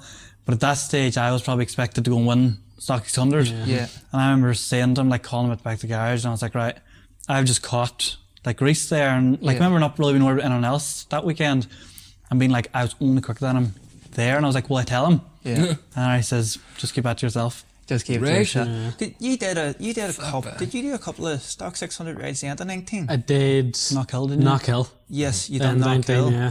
Finished 10th, didn't you? Yeah, finished And 10th, that's yeah. it's just kind of from, as I say, outside You're looking in. into it. I was obviously racing against you and Yeah. stuff, and it looked like there was, you know, the quids in was with yourself at Yeah. that time, and Rhys was let to do kind of what Rhys wanted to Yeah. do. Yeah, it was But probably. such, In a mad way, then you talk about that going into 2020. So that R6 was Caolan's old bike. Yeah. Like, it had old fairings, old everything on it. And Yeah. I remember that year saying, look, I'll do stock 6. Caolan will be the main man. You'll get a bit of help from Astro and stuff. So we'll do that there. And then obviously I'll tip away and have a learning year. And then sure, maybe next year, the year after, we might turn to win then. And we can look at then. Caolan will be doing whatever then. And like all the pre-season tests, like I went and mechanicked and helped Caolan. Like didn't do the tests, nothing. And Yeah, that's quite mad if you think about it. Like, he almost Yeah. won stock 600 and he didn't do the. pre-season yeah, tests. I do remember this. Yeah. Quite vividly, to be It honest. was Yes. weird. It was weird.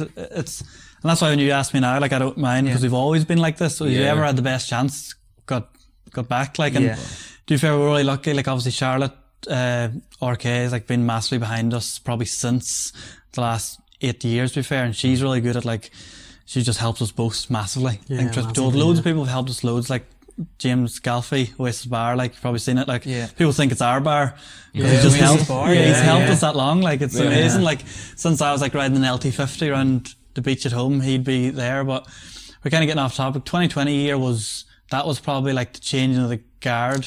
Without saying, it's probably really bad saying it myself, but that was no, but I understand. that was a because- change of the guard. The first round was okay. I finished second. Rhys was 8th, so I was like, Yeah. nah, that's all that's good. But But I still remember okay. being, But I remember real vividly, Yeah. right? Because I'd be writing Friendly Bottom McLean, right? Yeah. And he was racing stock 6 he at the was, time. yeah, And if I'd be right in saying that the complete change of the guard went at Snetterton, yeah, Netherlands, yeah. where out of fucking nowhere, Rhys just went pole. yeah. And everyone was like, who the, like, it's not even like, Who is this guy? We all know who Rhys Irwin is, but Yeah. like, where the fuck did he get Yeah, the that speed? last time, He yeah. might You know know what it the was mad with thing? him, like, The mad thing about that qualifying was, so Caolan had a pit board and everything, and I didn't even have a lap timer on the R6. Yeah. When I'm qualifying, do you remember stock 6, you would have changed the rear tyre halfway through? Yes, no, yeah. nothing. I said, Dad, put the tyre in, I'll ride around for 20 minutes. Because Dad had to do my tyre. Like, Dad, he did Caolan the dad's tyre in the middle of the yeah. session.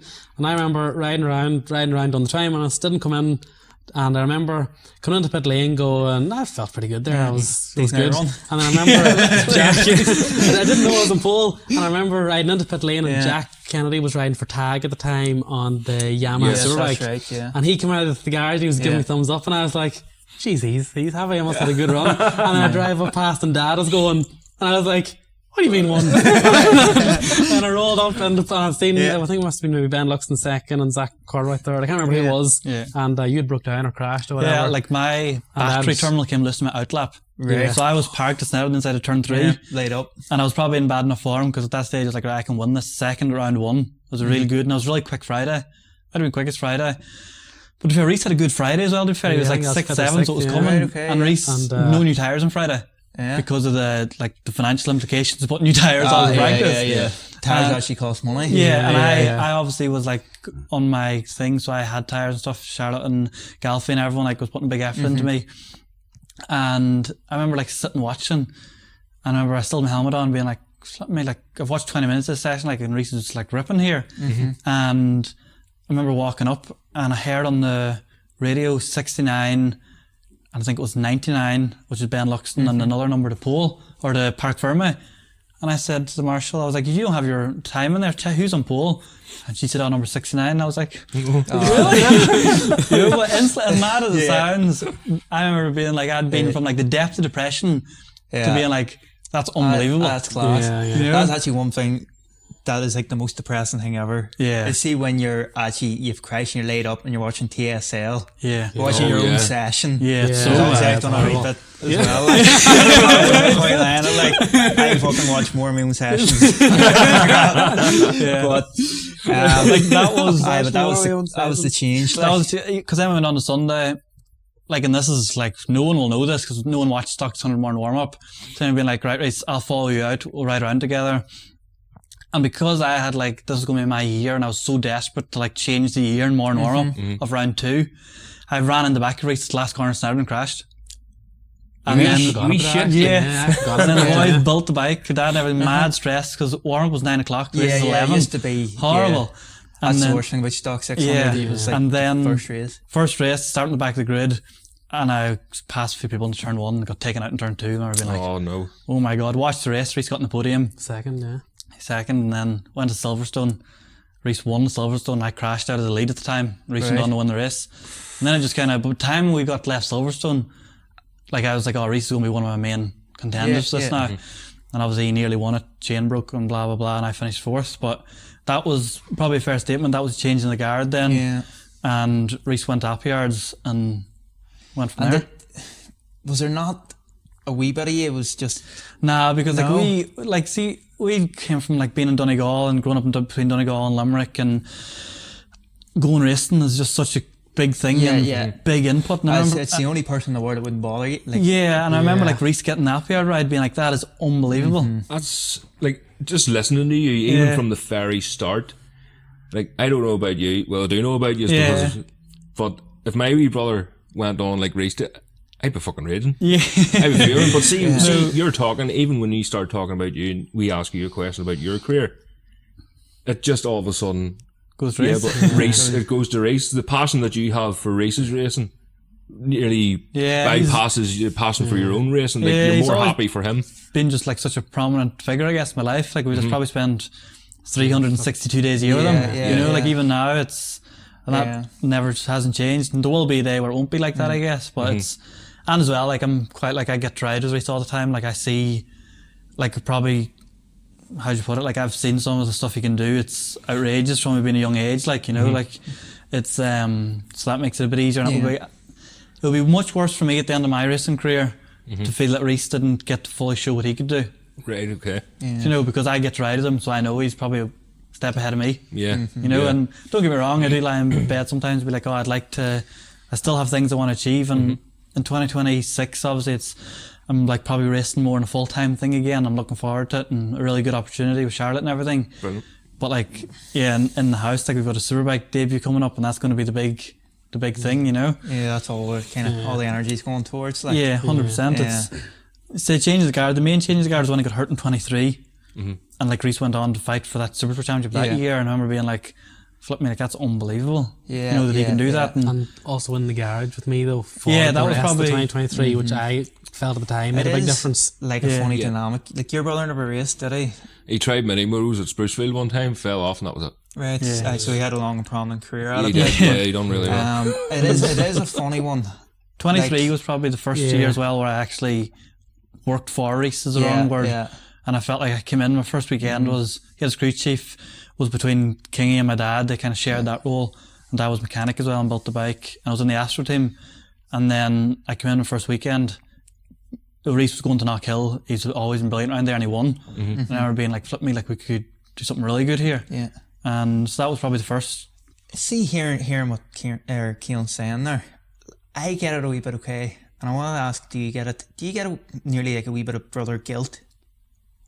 Maybe not, because I'm only going from my point of view, right? So like my younger brother, Kay can ride a bike pretty well, like, and Kay has sacrificed his own racing for me before in the past, like, and I always think, and Kay is the same thing. He's like you guys, he's talented on a bike, and there's sometimes I think, fuck, I feel a wee bit bad. Even there's probably more days that it doesn't go well. I'm like, Kay's put so much effort into me, and I think he's just as good as me to go on. And that I get a wee bit of guilt from that. But do you ever get that? Maybe you don't. Maybe you're just more fucking chilled out than I am. Like. Guilt is probably the wrong word. I probably start feeling guilty now because you've said that. I never thought of it before. Nah, it's more the, like, when I talk about Brands Hatch being on the road, it justifies everything. Yes. Win that championship. You know what I mean? That way. Yeah. And like, it's hard because you talk about people always say to me, subbing rivalry or nothing, but going motorbike racing is that hard to just get there. Like, we could do a million stories going to the years of just the hardship, like going Snetterton when I finished on pole, like the back wheel fell off the truck on the way to the track, and like I'm lying under the truck trying to jack it up, put wheels in, and then I'm setting up the on the next day and do practice, and there's a million stories of like the hardship of racing. So that's why I'd like, and Caolan probably the same for me, you would never begrudge each other or anything because we're all in this together. Like we're like he's seen me lying under the truck in Snetterton, so he was allowed to see me finish pole and blah blah blah and etc. But guilt, it's kind of racing's so hard. I'm not saying it wasn't hard ever. It's always been hard and stuff's so expensive, and we've always had like people helping us, so we're very conscious not to like cry poverty or anything. So probably people think we got it easier because we didn't. But like, and we've had so many, like, I can't say as much, like our mum and dad obviously never, like they moved, like they've put their life on hold for the last 20 years. Yeah. And as most parents do, and like say in Galfie and Charlotte and like just amazing. So many people. And like I remember like being in Spain and like literally me and Rhys like not having enough money to get food and literally only for like Galfie from Oasis Bar sent us money. We've no need. Like it's and that's what he's talked about, like when, and that's why like you never we're much stronger as a unit. Than we are separate. You've answered that very well, boys. It's a hard one. But it's a hard one. Well, there's a couple of ways to look at it, if you know what I mean. Like, I always like to think that we're much stronger as a unit. And like as I say, like he's won the British Supersport Championship. He's going to ride Superbike, and I'm back racing. I'm getting to do 10 races next year. So that's like, it's back, and hopefully. What are you doing next year? So we're going to do Irish Championship, like both of them, and Supersport. Oh, brilliant. So looking forward to it. Burrows or? We'll the whole Charlotte connection, we'll never be too far away from that thing. But I'll be on a Suzuki just because obviously like I think anyone probably knows that all Suzukis in the UK at the minute, my dad's probably had some, he's had some involvement in them. So like we have a bike and stuff, and we have some of the parts and stuff, so it made sense to do that. A few Suzukis out next year. And it's the bike I know, so looking forward to doing that. Giving me a hard time. Yeah, it'll be good, won't it? It'll be like 2019. The whole tension of this podcast. Mere fucking hitter there, boys. But no, it's going to be good. I'm really looking forward to it. I've not rode the bike yet. It'd be a good addition. I think so. Because like I do believe Ulster, like for to have British champions from this country, you need to have a good national championship. Yeah. The competition. So it's nice when you have people who are likes yourself, likes myself, likes others who are racing there.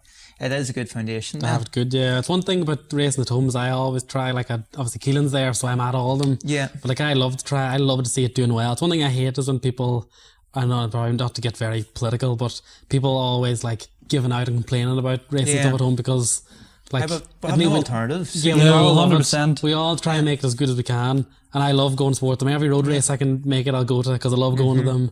And every circuit race, the Caolan's or whatever we're not at, I'll try go. You know yourself, Rhys, like you race to Sunflower. It's not like we're not at a bad level. No, like, no, like 100%, the levels there. Yeah, like, the level's we can good, we can throw hands when we need to throw hands. Yeah. Like, so it's like No, the really level is definitely higher than people give it credit for. Like I believe the level here is like higher than any club championship. Oh, in the definitely. world. Yeah. It's Like, actually we're like it's probably replaced where Thundersport was. yeah, That's maybe fair in I'd saying. say probably A bit stronger. probably a maybe. bit stronger. If you Yeah, like, there's there's a couple of us wouldn't embarrass ourselves. Obviously, No, starting but Yeah, no, out, 100%. like, Yeah, so, yeah, like, yeah. There's you people have to- over here that was winning the races over here, and they're going to Thundersport and cleaning up. Yeah, Yeah. Yeah. You know, 100%. Nico Moeni had a good I run won't- at Yeah, he did. Yeah, Thundersport yeah, too. Yeah. Like it's 100%. I think, and I'm hopefully going to do a wee bit in British Championship this year, all being well.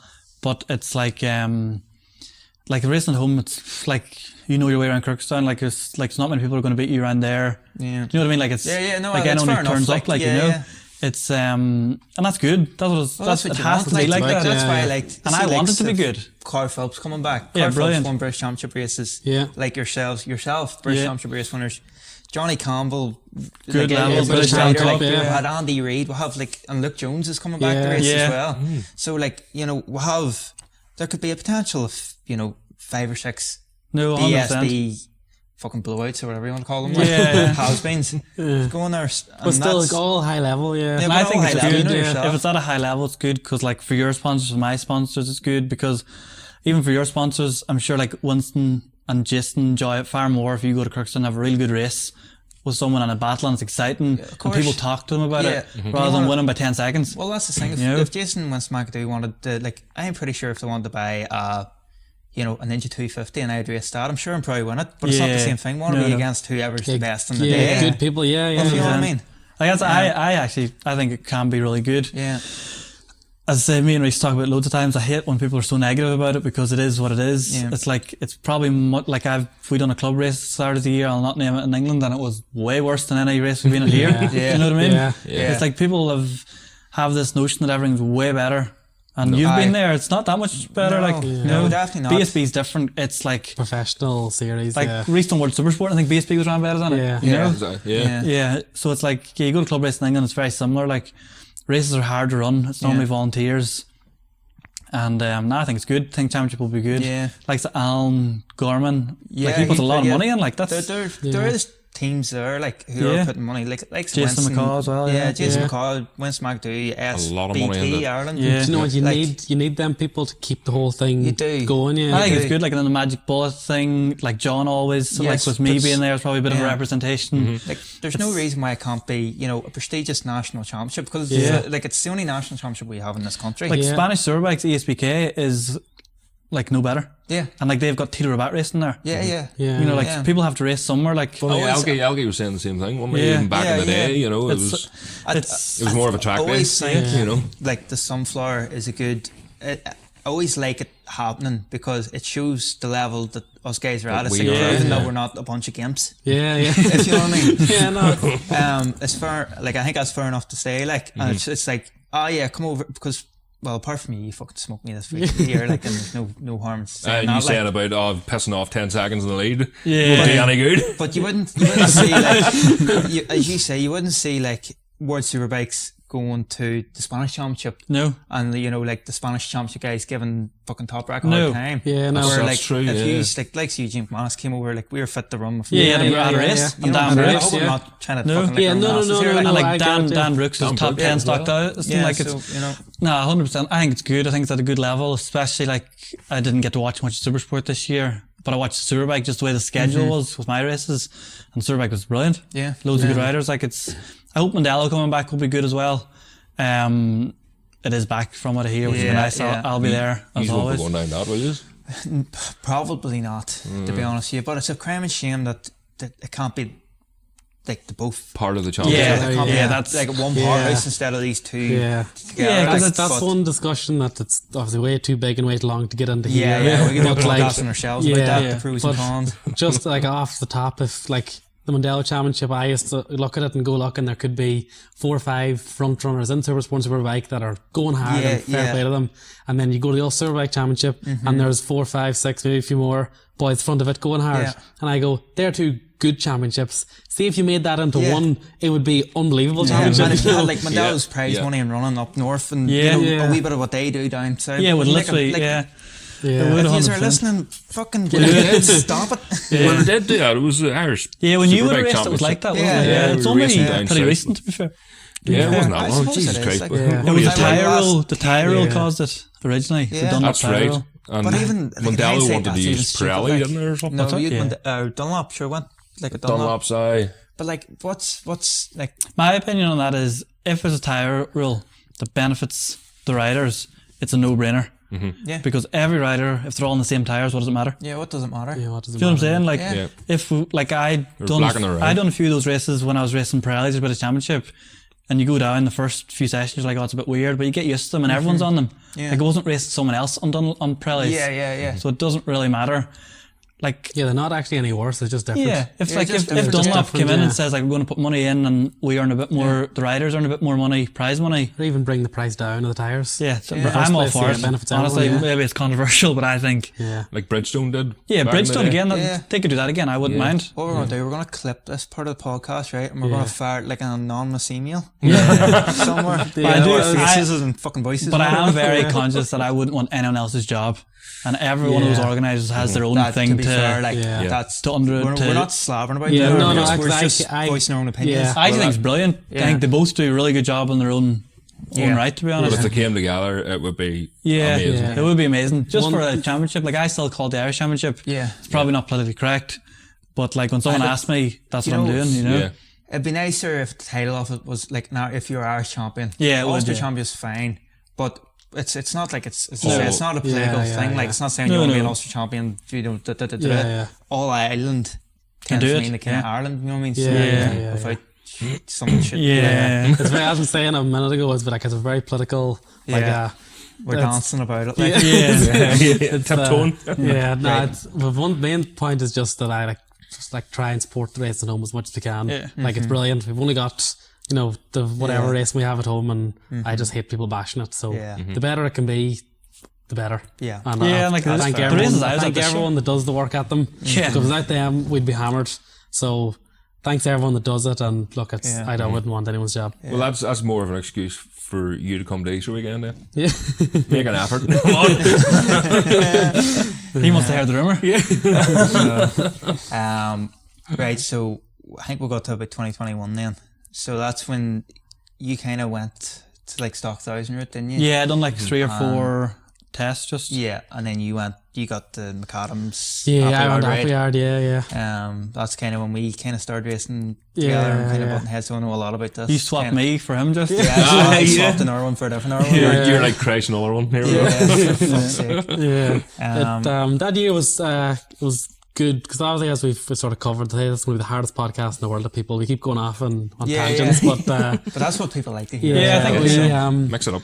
I done the 2019 Talent Cup, and as we kind of we talked about, that was kind of do the hard piece of it, the weight and stuff, but learned a lot, great experience, maybe better. And then into stock 6, wasn't expected to do much, didn't do the pre-season testing, and then got into the season and through the sort of ended up fighting the championship, not really expecting to, like, you know, that year I got a set of new fairings start of the year, and Dad says, well, look, we'll wait till you crash and totally wreck them ones. Yeah. And I done the whole year, never crashed, so I had the flappy duct tape fairings right the way to the last round. So I said, Dad, as soon as we put them on, the show's going upside down, Yeah. like it's going to happen. And then because that year I was quite raw, and like again, I didn't have a lot of experience that you done apart from the race Mondello and then the one round stock 6. So take them out of it, like I'd done 6 races stock 6, so didn't even get a full stock 6 season to like learn and figure everything out. I was really in the deep end. Like it's like there's a photo, Caolan showed me a photo there, it came up in memories this year of like literally 2 bikes in the awning and me and Dad screwing at them, and obviously Caolan's taking the photo, and it was a real like a just normal, like up and like. I'll tell you what, I'm mad. This is, so you remember like, so John Griffiths, Alan Irwin that used to go to races. Yeah. So we used to have to round them up on a Sunday morning to come to the grid with us. Yeah. So that's Netherden. Just to use up grid passes. So Rhys is on pole at Netherden with Alan Irwin and John Griffiths. I could like fair play to them, like, because they were having a relaxed weekend. But like we, like it was that. They went for a party and then and we give it more 2020 context. season was hard, like Hard, physical hard. work hard. And like mum was at home working because like we couldn't all be away. And dad like flipped me.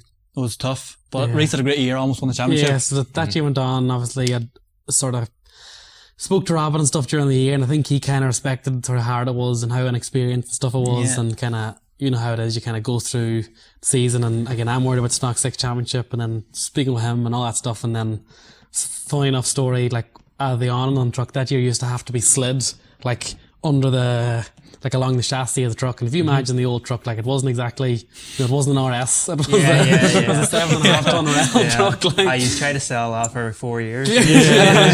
Still at home.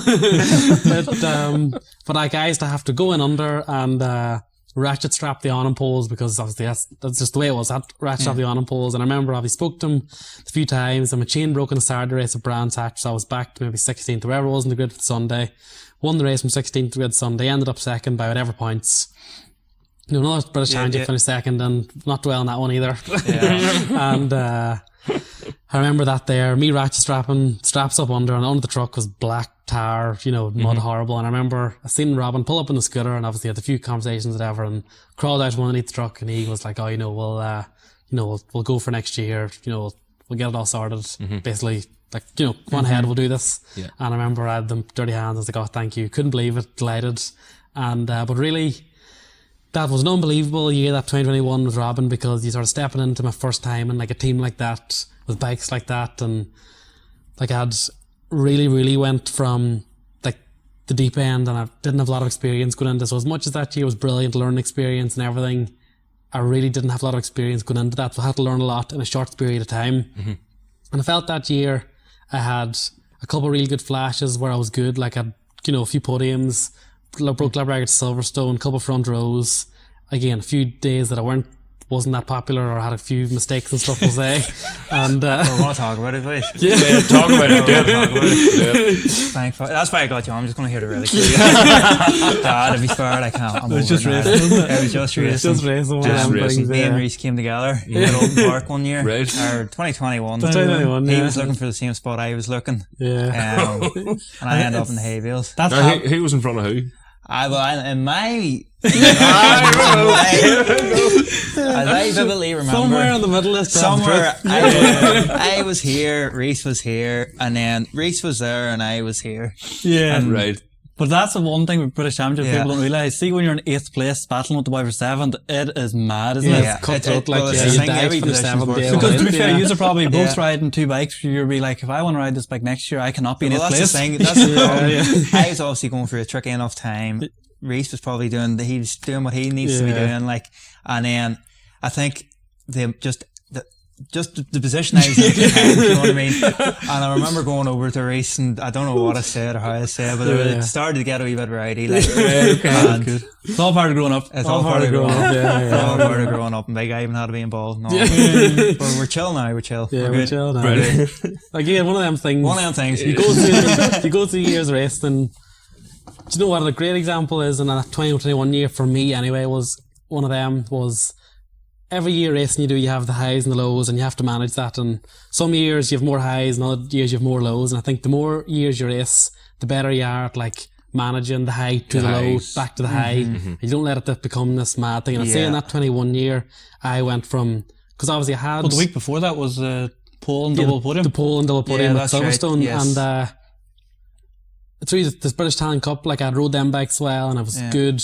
And then Stock 6, I just appeared and I was winning. And again, it was a whole lot of ups. Then that year I had to take probably needed a year to like go up and down and learn a lot, because again, like I'd not had a lot of experience and learned a lot, but ultimately I think it was good and it made me better. But it is hard to manage expectations though as well, especially when you're thrown into like, because Well, you then would have that been yard, thrown into the same situation, if you know what I mean.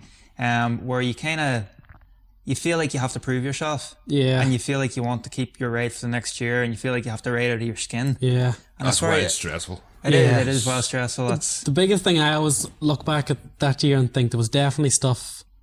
It wasn't like what it would look like from the outside, obviously. Correct. And without, I'm very, very grateful for the opportunity, and I think the world are happening and everyone. But there was definitely stuff there that now, if I went in with the experience I have now, I could have turned that around and fixed everything in half a test day. But it was just a couple of things I struggled with, and I didn't know enough. And also, you're into the team that's won the championship now a few times, and you don't want to go in and say and complain about stuff because maybe you're not right, or maybe this is how it is. And yes, you didn't want to come across as naive and all silly, this kind of stuff. And I had to learn all that stuff, which again was good lessons for me to learn. And again, I probably sound down on the year now. Like I said, I had podiums as a rookie, I had pole positions as a rookie, I had broke lap records, I remember having days coming in where I might have finished 5th, and I was going like, that's a disaster of a day. And it was maybe just had to learn and sort of settle in, and it's British Championship level. You're not going to just, it's not easy. Being 18. I know you weren't right, old. I think too as well, like that's one thing with like coming through youth racing. Good people win a lot. Yes. Come through youth racing, and that's how there's good people. And then when you get to racing adults, when you're like 18 racing Jack Kennedy, you have to learn to get beat. Yeah. And I think that was what he learned the most that year. Yes. Because you just get used to, he done stock 600 where he won 3 races in a row without changing the gear. It's Nearly actually a wise way to look at that. So I think it's like the first time. Yeah. No, that makes a lot of sense, 100%. And that was probably the biggest learning thing you had that year. Yeah. Also, I would say, well, maybe there's all stuff like that you might have seen I learned without me realising I learned it. But for me, just like a pure technical side of things, like I said, rode the stock 6 bike, didn't change the gear and didn't change anything, rode the bike. Even when we went to Silverstone that year and we were running, we went to 200 tire, for Silverstone, or was it 190, whatever the tyre changed, and like I have the LCD. Dad goes like, we can change the bike a bit so it feels the same as normal, and I go, no, put it in and just see, sure, it'll be alright. Put the tyre in, the next again, back to the other tyre, and I think I went down to the one again, I didn't get wrapped up in it. It's a really good thing for people probably to hear, because you can do that at a certain level. You know what I mean? Like I would say, but you can't, as you said, that level. But when you're racing against your Jack Kennedy and stuff, you can't do that. So that's where their 20 years experience comes in, if you know what I mean. Like you have to learn, and it all said to be in good stead. And then obviously we've finished 2021, and at the end of the year, obviously a few things changed in the team, like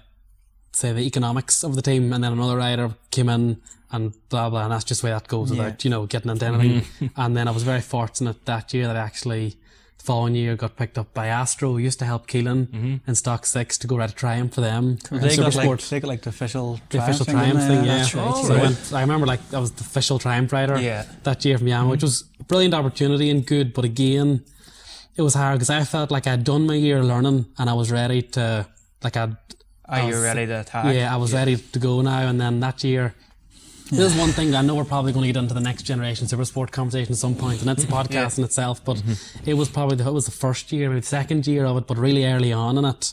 And people weren't just too sure about it. It was hard. So I was the second year of the 765 Triumph, and obviously the 765 Triumph you see now and what I rode is completely different. Yeah, it's vastly completely different. Like the most straightforward thing is now it's got 100% throttle. Yeah. In 2022 it's 80%. Yes. Like that's just that's right. straight away. Like it's. But there's like, different like kind of even like rear linkages. Oh yeah, now they have linkage pivot, everything. I rode the bike with standard chassis, 80% throttle, and now the bike has linkages, head cups, like with the things we kind of talked about earlier.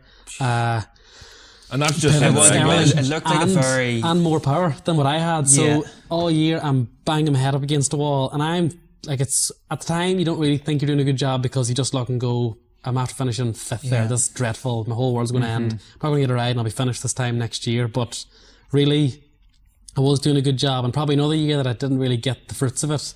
That I felt I was doing a good job. I was riding well, and I just. Again, I didn't really get the reward for doing a better job because I was riding. Because I know you said that you're a Triumph official rider, but it's not like you had Triumph at your disposal. No. It was still just a base package. You still had to within your rules. Me being the Triumph official rider probably only benefited the team because they got bikes and stuff. Yeah, they got didn't bikes. Actually.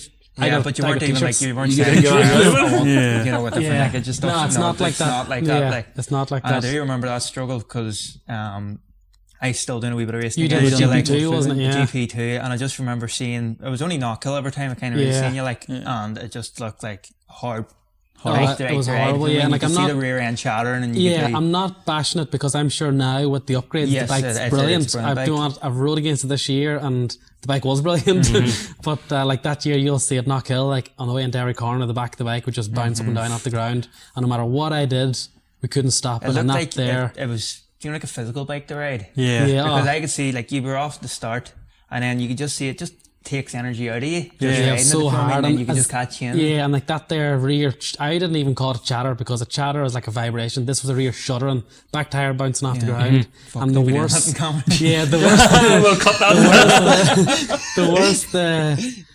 the worse the tire would get, the worse that would get. Yes. So as the race goes on, the bike's kicking the crap out of me, and then the tires getting worse. And that year was hard. But again, I don't want to sound negative because all the stuff makes you into who you are. Yeah. But it was so hard at the time because I felt like I was doing a good job, wasn't getting rewarded for it. And then you know what it's like at that point in your career. Like we didn't have this big nest egg to come back on. Every opportunity you get, you feel like you have to fucking. I feel like every time I sit on the bike, I need to win now, or I'm not going to do this. I'm not going to get a chance next year, and that was really hard that way.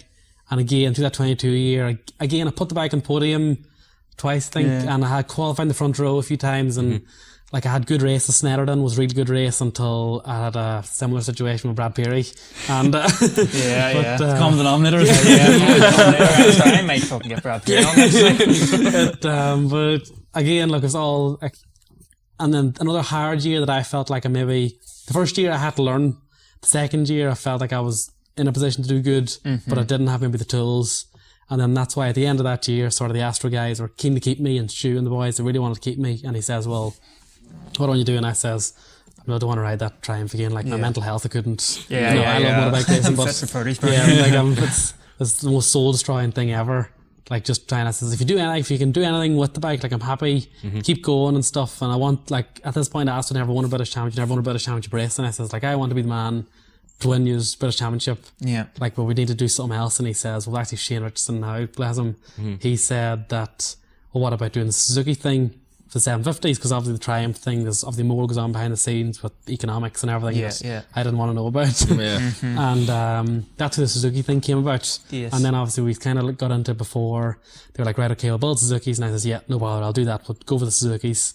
And then we got into the Daytona thing. I wasn't getting any pre-season tests, and never rode a Suzuki before. Went to Daytona, had the Daytona, no brakes, and then back to. And then actually, that whole thing was start talking about Shaky even. Yes. And met Shaky in Daytona, and then came back, and then started the season Suzuki. First race of the year, got taken out. I'm not even taking 1% of the blame for that one. Jamie Van Sickers T-boned the crap out of me. Jamie Van Sickers. Right. The first race of the year at Silverstone, I was a complete passenger. And then that year, then again, I was nice, is it? Back.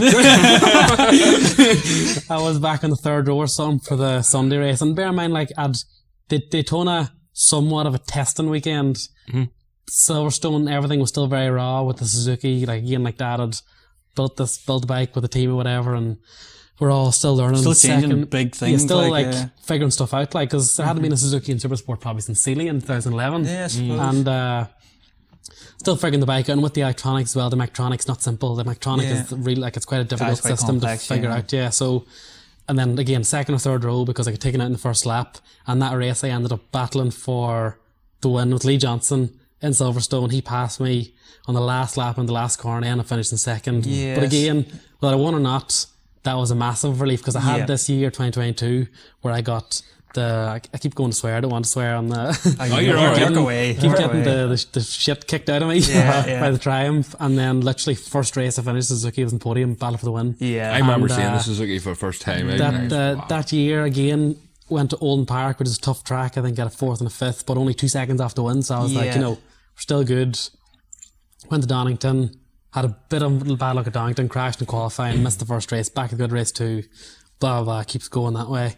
And then went to Knockhill and won, and that kind of got the ball rolling for the season. So started winning the Suzuki, and kind of, this was the first time I felt like in my Supersport career, even though it was year 3, I felt like I was ready to do this in year 2 if I had a better bike. So it's the first time, and like by no means like at that point, especially that earlier in the year, the Suzuki was far from perfect, but I just felt like I had something that you could work with. I could work with, and then back to the shaky thing, like then he was sort of helped me a bit, and he actually came to me at Brands Hatch and was like, you know, I'd like to maybe try. I think he kind of seen that I was doing a lot without saying, I'm trying to say I was doing a good job with what I had, and he says, you know, we might try and look at trying to help you and try and get you in a situation to maybe do what he thinks I could have achieved.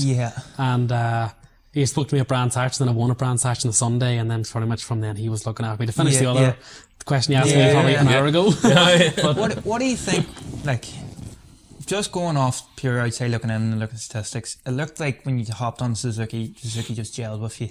Because even you've rode different manufacturers after that and before, but the Suzuki always looked like Rhys Irwin's bike. What do you think of what made that? It was hard. The thing with the Suzuki is and the next generation conversation, the best thing for the Suzuki was when Steve King was helping me in Astro. He's another one of the guys that I would say, like, one of the good people you meet in your career that helps you and you learn a lot from, and good. He was brilliant, influenced me when I was in Astro. And he rang me up and said Suzuki, and he says, I know the Suzuki, says I've worked Suzuki for years, and he says, I can promise the Suzuki will have no problems. And bear in mind, I just come off the Triumph and had this one problem I couldn't fix. He says, it'll have no problems, but I promise it'll do nothing amazing, but it'll do nothing bad. So you'll have to be amazing if you want this to work. And I said, you know what, after the year I've had, that sounds perfect. It's consistent bike. And again, it was one thing that I was conscious of because I had rode different bikes, but the Yamaha R6, I didn't really get a fair crack at it because I had so much to learn and I was sucked so in the deep end. The Triumph at that time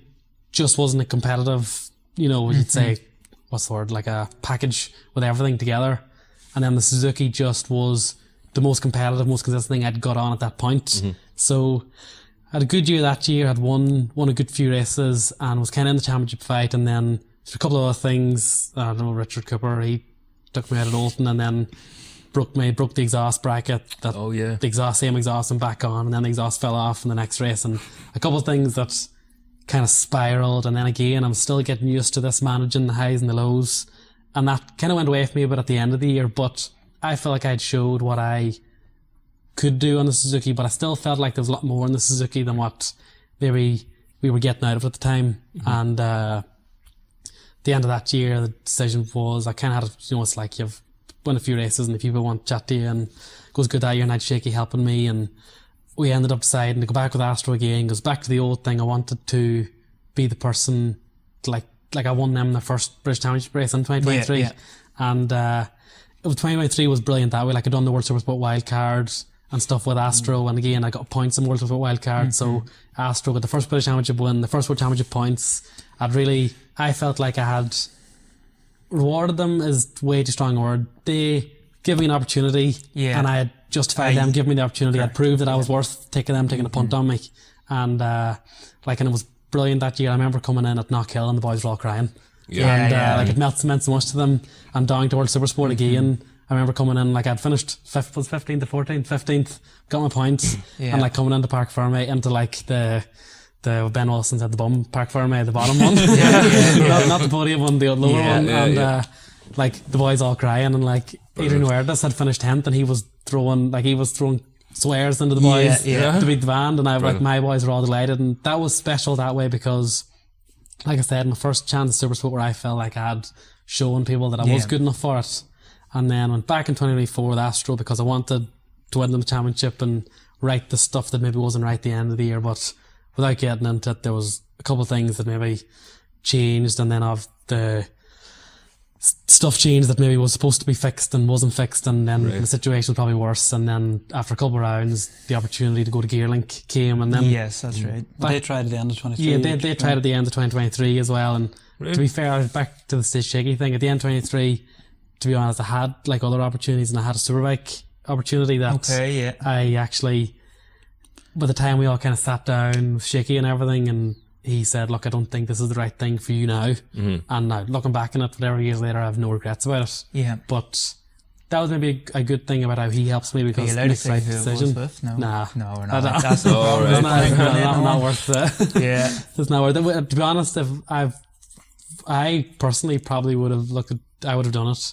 if he didn't. But if you didn't have, him helping me, yeah, but that's what you want. You want experienced people that speak for you. Like. And then Gearlink, I spoke to us at the end of 2023 as well, but maybe it didn't happen. And then 2024 again, back to the. So I had the year 23 where I felt like I had put myself on the map and shown that I was good enough to win, and then 2024, the start of the year, maybe wasn't what I was promised, is the best way to put it. Yeah. And had the opportunity to go to Gearlink, and same thing again in 2023. I liked Gearlink and Michael and Ben straight away because he took me in at whatever round it was into Michael's RV Olton, and he says, we've been doing this championship, trying to win it for 20 years. He says every year we put someone on the bike that we think can win this championship, and we think you'll win the championship for us, and we'd like to get you on the bike. And I like that straight away because they're in it for the same reason me. They want to win, and they're motivated by winning and getting results, not the other stuff. Yep. And to be honest, in 24, when I have made the jump after the 3 rounds to Gearlink, that was one of the main that's things. When you went on to the Kawasaki's then. That was one of the main things. I wanted to go somewhere where winning was the be all and end all. Yeah. Like I did, like it's so easy to say, and I'm very grateful for every opportunity I've ever got, and I never bash anyone because ultimately all these wee steps and all these years and stuff made me into what I did, and I won a British Championship this year, so therefore every step I ever did or every race was worth it. Oh, you have so to thank them guys as well. So I don't want to bash or say stuff, but when I went to the Gearlink thing that year with the Kawasaki was hard because the next gen thing had now changed. The Triumph that had 80% throttle and no links, head cups, pivots, offsets, now had all these chassis concessions and more power. So the ZX6, who its benefit was the good chassis, it maybe didn't have the power of maybe the Ducati or the Triumph, but it had the much better chassis.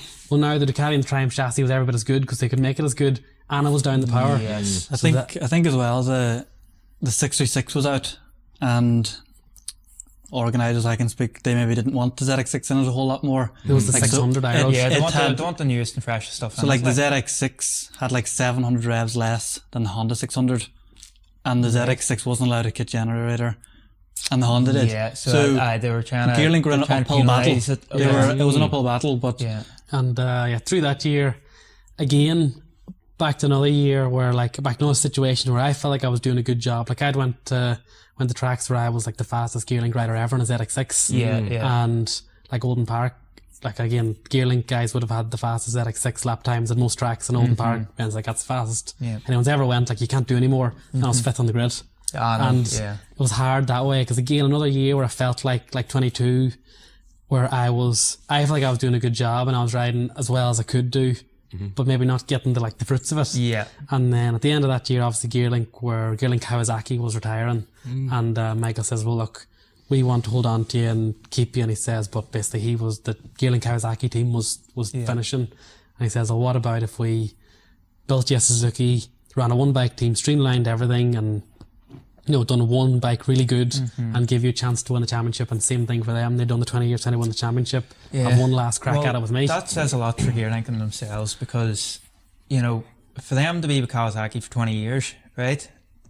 And then them to make, it's a bold move for them to change the manufacturer, you know what I mean? Because Gearlink Kawasaki has been Gearlink Kawasaki for years. Since Gearlink Kawasaki has been fucking, it is. So for them to have faith in you, to actually swap a manufacturer. The Suzuki thing was weird because obviously I'd imagine it looked like from the outside. At least only wants to ride a 750 and 600 class. But I'd be honest, if they had said to me what bike, I would have said at this point the Ducati probably, and if they don't, I would have asked for a Triumph. Yeah. But they had already decided getting a Suzuki because no one else had the Suzuki, and it's a wee bit of the thing, like the team managers or people that run teams, they had felt like no one really had done the Suzuki to the level they wanted to do it to. Right, okay. And so that's why they were interested in the Suzuki, and then me as I've rode it already, and that's that the bike Suzuki thing sort of came from. And I don't want. Did you get any support off Suzuki? No, nothing. Because I've seen a few of these things just on the socials. I'm sure you've seen the same things I did. I don't think of people getting credit probably where they didn't deserve credit. But I'm the worst in the world. Never look at social media, so there probably was stuff that I had never seen. But no, there was no. There was no support from Suzuki. Nothing. Literally, as mad as it sounds, my bike that I won the British Supersport Championship on came out of Copart. and that is these the not God's the honor. honest truth. Like, she came out of Copart and had a mark on the frame from when some boy closed the front going to get milk. And when she was sitting down on the road beside Kyle Ride, she had the same like wee dent in the frame and a wee scrape on the frame. She got rode off. So it was a write-off. Right off, bought off Copart, cat, whatever. Like won a British Superbike Won a championship. British championship, yeah. Flipping heck. Won a British championship. To be fair, that's probably the romantic story of it. It was very Fucking triggers rubbish. it was very. But like, to give Ben credit where credit's due, and my dad, it was a new bike. Look, it was. And that's probably where there's a miss thing with the Suzuki. Like, you can't do it like that. You can't get a bike of Copart and spend 20 grand off it. It's not really. Unfortunately, it would be fantastic if that was the case, but that's not really where racing's at the minute. I don't think your money took a front head Mectronic. This is the thing. Like, I meant that as in obviously the bike that hit the road and some boys getting milk run. That bike didn't win British Championship, but as in like Suzuki didn't get spikes or nothing. The base bike.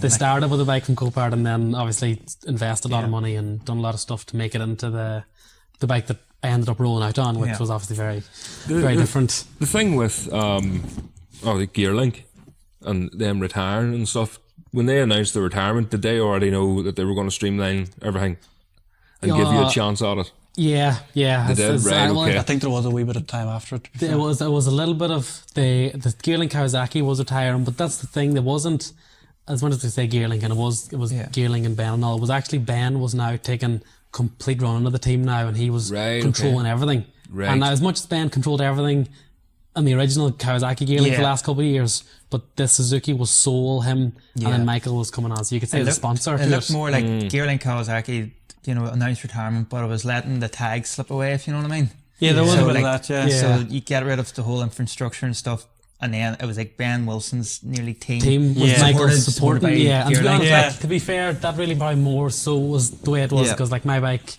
Ben built it in his workshop at his house, and Michael was at the races and helped and still was there and was involved as much as he could be, but like as before, obviously GearLink Kawasaki's would have been based like with Michael and stuff.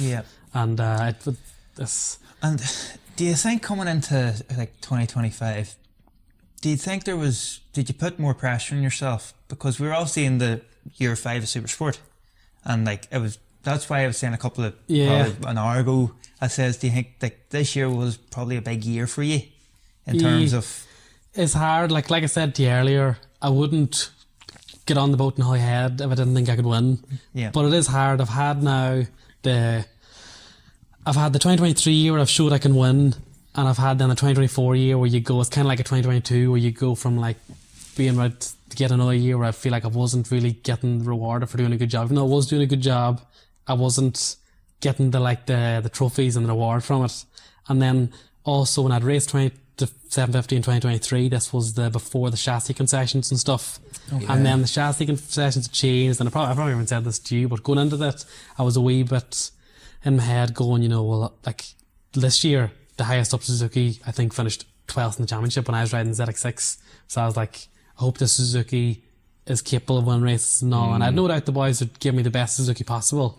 But I was like, I was still in the back of your mind. A wee bit in the back of my mind, especially. I think it's only natural when you have a year where you get kicked in the stomach a few times and then you're back to it again. But look, it's one thing with the balancing, it's hard. And when I was racing the bike, I didn't. Every bike has its strengths and weaknesses, and I'm sure every time you watch British Championship races, you hear someone was complaining about how their bike wasn't this, their bike wasn't that. And I was very conscious that I was racing the Suzuki, so I didn't want to get into my head about complaining about it because I had what I had until I didn't have it, so make as much as I could. So I never tried to get into it, and everyone gave you 100 reasons why their bike wasn't that good, but every bike had its strengths and weaknesses. And with the Suzuki, it was very much like a big corner speed bike. It was a bit older, a bit heavier, and it didn't really have the punch that the other bikes had. And even like, for without saying too much, like Brands Hatch Saturday sprint race in the dry, Ben Curry passed me twice and he blew the stickers off me going down the back straight twice, and I never dwelled on it much during the race season because it was just like, that's how that bike is. And I'm sure it has other quirks that maybe aren't perfect, so I'll just get on with what I have. So with the Suzuki, we kind of knew that we had to work really hard on making the bike, making the chassis and stuff good. So even though obviously maybe the Ducati had its strength And the other bikes had their strengths. We worked hard as a team. And it's one thing I was lucky with Caolan, the electronics, and my dad and all. Like we worked hard on, like we said earlier, the chassis stuff, your offset, your links, your swinging arm pivot, and it was all this stuff that we used to sort of make the Suzuki into the package it was. Yes. So it took a lot of work to compete with the big teams, with the other bikes. And look, I'd won a British Championship, I wouldn't change it for the world. Yeah. And I'm delighted. And I said to the boys jokingly at the start of the year, if we win the championship, we'll all have to get GSXR 750 tattooed. And I might hold it. No, I might hold them to it at some point. Yeah. I know a good tattoo. Yeah. Feel like. Yep. Yeah, it was with the balance, and it was tough. But going into the year, I was like, it's going to be hard work. But I think if we do it, we will make it work. And and we did make it work. Yeah, like even that year we did, like this year we didn't do the pre-season testing again, kind of like the 2020 story. Yeah, was it? We didn't do the Downington test and the Navarra test. We only did the Oldham Park test, and I funny enough it topped it. Yeah. So the first test did in the bike, topped it, and then that kind of set the tone all year. We were kind of working away, chipping away, and with the Suzuki and Supersport, I've sort of, without saying too much or sounding like anything, I've kind of said with the strength of the Ducati or racing against the Ducati you were dealing with, and like if you look at the qualifying sessions, I had 11 qualifying sessions. One I had a mechanical on the first lap, or 10 qualifying sessions. I had one where I had a mechanical on the first lap, which kind of took me out of it, and then another one, truth to be sold, we had a red flag, so on my last lap where I was a couple tenths up, my bike ran out of fuel and coughed me at the last corner, so it ended up in the front row, but not great. But other than that, there I had 7 poles out of 9 qualifying sessions, and that kind of showed with the Suzuki when I was riding myself and I could do my own things and carry my own speed and run the corner speed. Like I was you can use the fast advantage as of anyone. what the Suzuki had, like. But when I get into the race with them, sometimes it was hard to manage the stuff. Like if there's a photo at Downington Park where into the Melbourne Loop, Jack's first and CBR 600's dead in line, Curry's third, Ducati dead in line, and I'm in the middle of the two of them, opposite lock, trying to slow the Suzuki down because it was a bit heavier, bit bigger, bit fatter, trying to slow it down, and then also, again, every bike has different strengths. So I would say a big thing this year was trying to manage that and trying not to get too tied up in worrying what other people had, getting the best of your own bike, and then obviously look at that. That is a crucial point that you said there. If you focus on yourself and don't worry about everything that's going on around you, like 9 times out of 10 you go forward. Yeah, it works. It's like anything. See, knowing your own bike and knowing what you have and getting the best out of it. Like if. But it's easy sometimes to look, there's Curry with Ducati. Yeah, motor repeater. I wish I had a Ducati. I can't do this because I don't have a Ducati. Yeah. Where you got the most out of you had. Yeah, and it worked. It worked. It was a good lesson during this year racing against people in different packages, because I'm sure it's something I'm going to come against more of in my career. I feel like it's going to be good for you for this season. Superbikes, yeah, because you have to ride the Ducati like a superbike, the 750 like a superbike, nearly, so. But, well, in fair to 750s more like ride like 125. But that's one thing this year again, without it's not just, you know what I mean, and like just talking about like any time me and Jack were at the front of the races, because we both rode our bikes very similar, the races tend to get like spread out more. Whereas if you look at maybe races that maybe Ben led or whatever, we always end up really bunched up for that reason. I always felt, and but again, look, it's racing. Everyone has a strength. Everyone's good. You rode into him at Oldham Park as well. Yeah. Curry. Right, no fight, straight into the Archie. Yeah. That's right. Aye. It's all coming together, right? You've got a history there, doesn't it? Does aye. That's karma coming back. Yeah. So, obviously you signed for Hawk. We've had the story there. Did you have many more other options for 2026, or if you don't have to go into it if you don't want to? Yeah. Look, without, look, it's when you're having a good year, and I'm very conscious, like I said, I've good people around me. You know, with that, my mum, dad, Caolan, Shaky, everyone in my corner. When you're having a good year, look, people always want to speak to you, and that's part of it. And if when you're having a good year, if you still didn't have much opportunities, what would the point be? So I was lucky that way, but. Like kind of got into a small bit earlier. I kind of in the middle of the year was like, well, what about trying to explore the World Supersport route and trying to do that? And at this stage, it's very different. In the middle of the season, you're not a British champion yet. So I was so focused on that. I kept saying to Shaky, I'll worry about this and you worry about that. And when we need to, we can make a plan. And then there's a few things sort of up in the air and happening, and you know what it's like, that the top seats or the top guys figure out, and then you figure out where you slot in and trying to get stuff sorted. And it is hard for someone coming up. But British Superbikes at the minute, it's hard because the teams, almost because of the cost of it, they have their riders and they're set, and everything can be kind of closed at times, and you don't know who's going where until someone's moved. And when Steve rang me, again, like I explained earlier, I got shaky to speak to him, and I went for the meeting, and to be honest, as soon as that happened, I was like... but yeah, like, he said all the right things for you, like, and to be fair, they're probably the best team to go in as a rookie. As a rookie, they have a good history of that. Yeah, the way Shaky said, obviously, he sort of talks about his racing and stuff a lot, and like he talks about how racing Caolan and Hawk was like the hardest championship ever to win, and then also Hawk had Caolan, and they had Brad, and they had all these rookies came through. So they have a lot of experience bringing young guys in, so they kind of know what they're in for with me. And then also when I speak to Steve, and I just like the way they go about it. Like I said, when I went to Gearlink, like being a team that all they want to do is win and do a good job, and there's nothing really else motivates them. And they've been in the championship for 20 odd years. They've loads of experience, and like going to Astra, I wanted to be the guy to win them British Championship and win them their first British Championship race. And when I went to Gearlink, they had been in the championship for 20 years and they hadn't won it, and I wanted to be the guy to win them the British Championship, because they put their faith in me. And with Hawk, they're now giving me a shot on Superbike, so if I can, learn as quick as I can, help use their experience, able to speed as quick as I can, and it would be unbelievable to be the man, because it wasn't long when they were fighting for British Championship. To be the guy to bring it back to them fighting for British Championships again would be unbelievable. And what would be your expectations in your rookie year? It's hard, and you know what, everyone asks that question, and it's weird. I've not rode a Superbike yet, and although I've rode my practice bike a bit, it's so different and so hard. And a lot of, even riding stock bike, like a lot of guys come from super stock and really struggle in Superbikes. I don't want to get ahead of myself, or I don't want to even stress myself out by thinking about X and Y, because I've not rode the bike yet. So once I rode the bike and I can get an idea, then I can try work on progress. Is probably the best thing, because if I start here, it doesn't matter where I start, as long as I start here and finish here, really, because I don't want to go in and say, oh well, I want 5 podiums as a rookie, because there's so much stuff happens to Superbike or whatever, like, and that's not really realistic. So I don't know, ride Superbike for the first time and see where I'm at, and then just keep making progress from there, really. But I don't want to sound pessimistic either, because like I said, I wouldn't have spoke to Steve in the first place if I didn't think I could do a good job, and I wouldn't want to ever sit in a Superbike if I didn't think I was a Superbike champion. And I see, you want to be realistic, but you want to be ambitious. I want to, the same thing. I want to be ambitious myself, but I also don't want, like, it's a hard question to answer. British Superbike champion first year. I don't think has anyone went back to back Supersport. I think that was the 23 thing. That was the thing that put the fire out for him going to Superbike. Was the guy said to him, "There's no pressure on you or on us."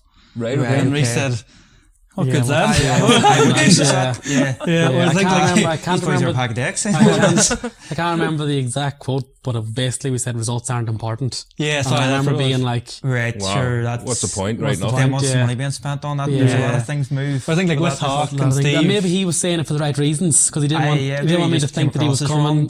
But I was like, that's not what I want to hear. I want to go somewhere that, and again, look, I've spoke to Steve a million times, and look, again, he'd done the rookie thing before, but like if he told me, I don't want you to try, I'd be like, what's the point? You know what I mean? But obviously, as you say, he does have a good history with rookies. And he's rode 9 times out of 10, his rookies end up becoming being good. Like a Bradley Kyle at the minute, but even like Charlie Nesbitt, brilliant. You know what I mean? Like, there's a lot of Danny Kent. Kent, he has a lot of examples where it works. So, like, I'm sure that gives you confidence in itself.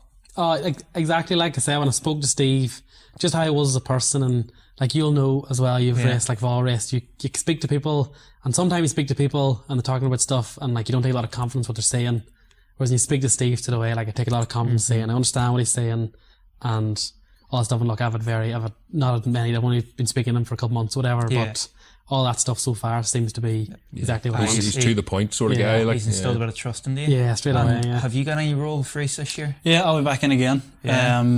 I'll not be data guy or anything, but I'll be back in just hanging about, keeping the whole thing calm. Just keeping the whole thing calm, probably. Well, you said yourself, you feel a lot more calmer and relaxed. Well, that was one thing in 23. Like, I got to Knockhill, and I again had the good few results in Keelan's race in Supersport. But then when he came in, sort of like a full time in the garage with me, like, I did notice a big help in that. And then I won in Knockhill, and then I went and I won a handful more races that year and a lot of podiums and stuff, and like raced against good people, raced against Amos, raced against Stableford. Yeah. And I'd like to try and recreate that as much as I can. Obviously, I know it's hard. He's got his own racing stuff to do, but I definitely think it's a good thing for me. Yeah, you feel like the same way I do. You feel like Caolan's like a tool in your kind of toolbox. 100%. Yeah. Without calling you a tool, like you're stronger you're stronger with him than stronger without him. with him. Yeah. So I have a few questions because you're probably the most current rider we've had on the podcast so far. That's probably going into Superbikes, and a lot of people probably are curious to ask a couple of questions. Like, so one, are you still working full time? I still work, yeah. And so what is you do? I'm a quantity surveyor. Right, okay. Yeah, so I finished the back thing with the mum and the school thing. She, mum always made me, like, I had to keep doing school and do all that stuff, and actually done my full university degree, so I'm a graduate quantity surveyor. Flipping heck. And so I had to do all this while fighting for British Championship. Yes. And I still do a degree as well. And Jesus. What is quantity? Like, look at the ground and stuff? so it's in building, so it's very broad. Sorry, I just... that's good quantity of ground there. It's very broad. It's in construction, kind of where you work, what company you work for, and kind of what they have you doing can change a lot of what you do. Right. But like if pretty much you're involved with money and building and making sure everyone gets good value for money.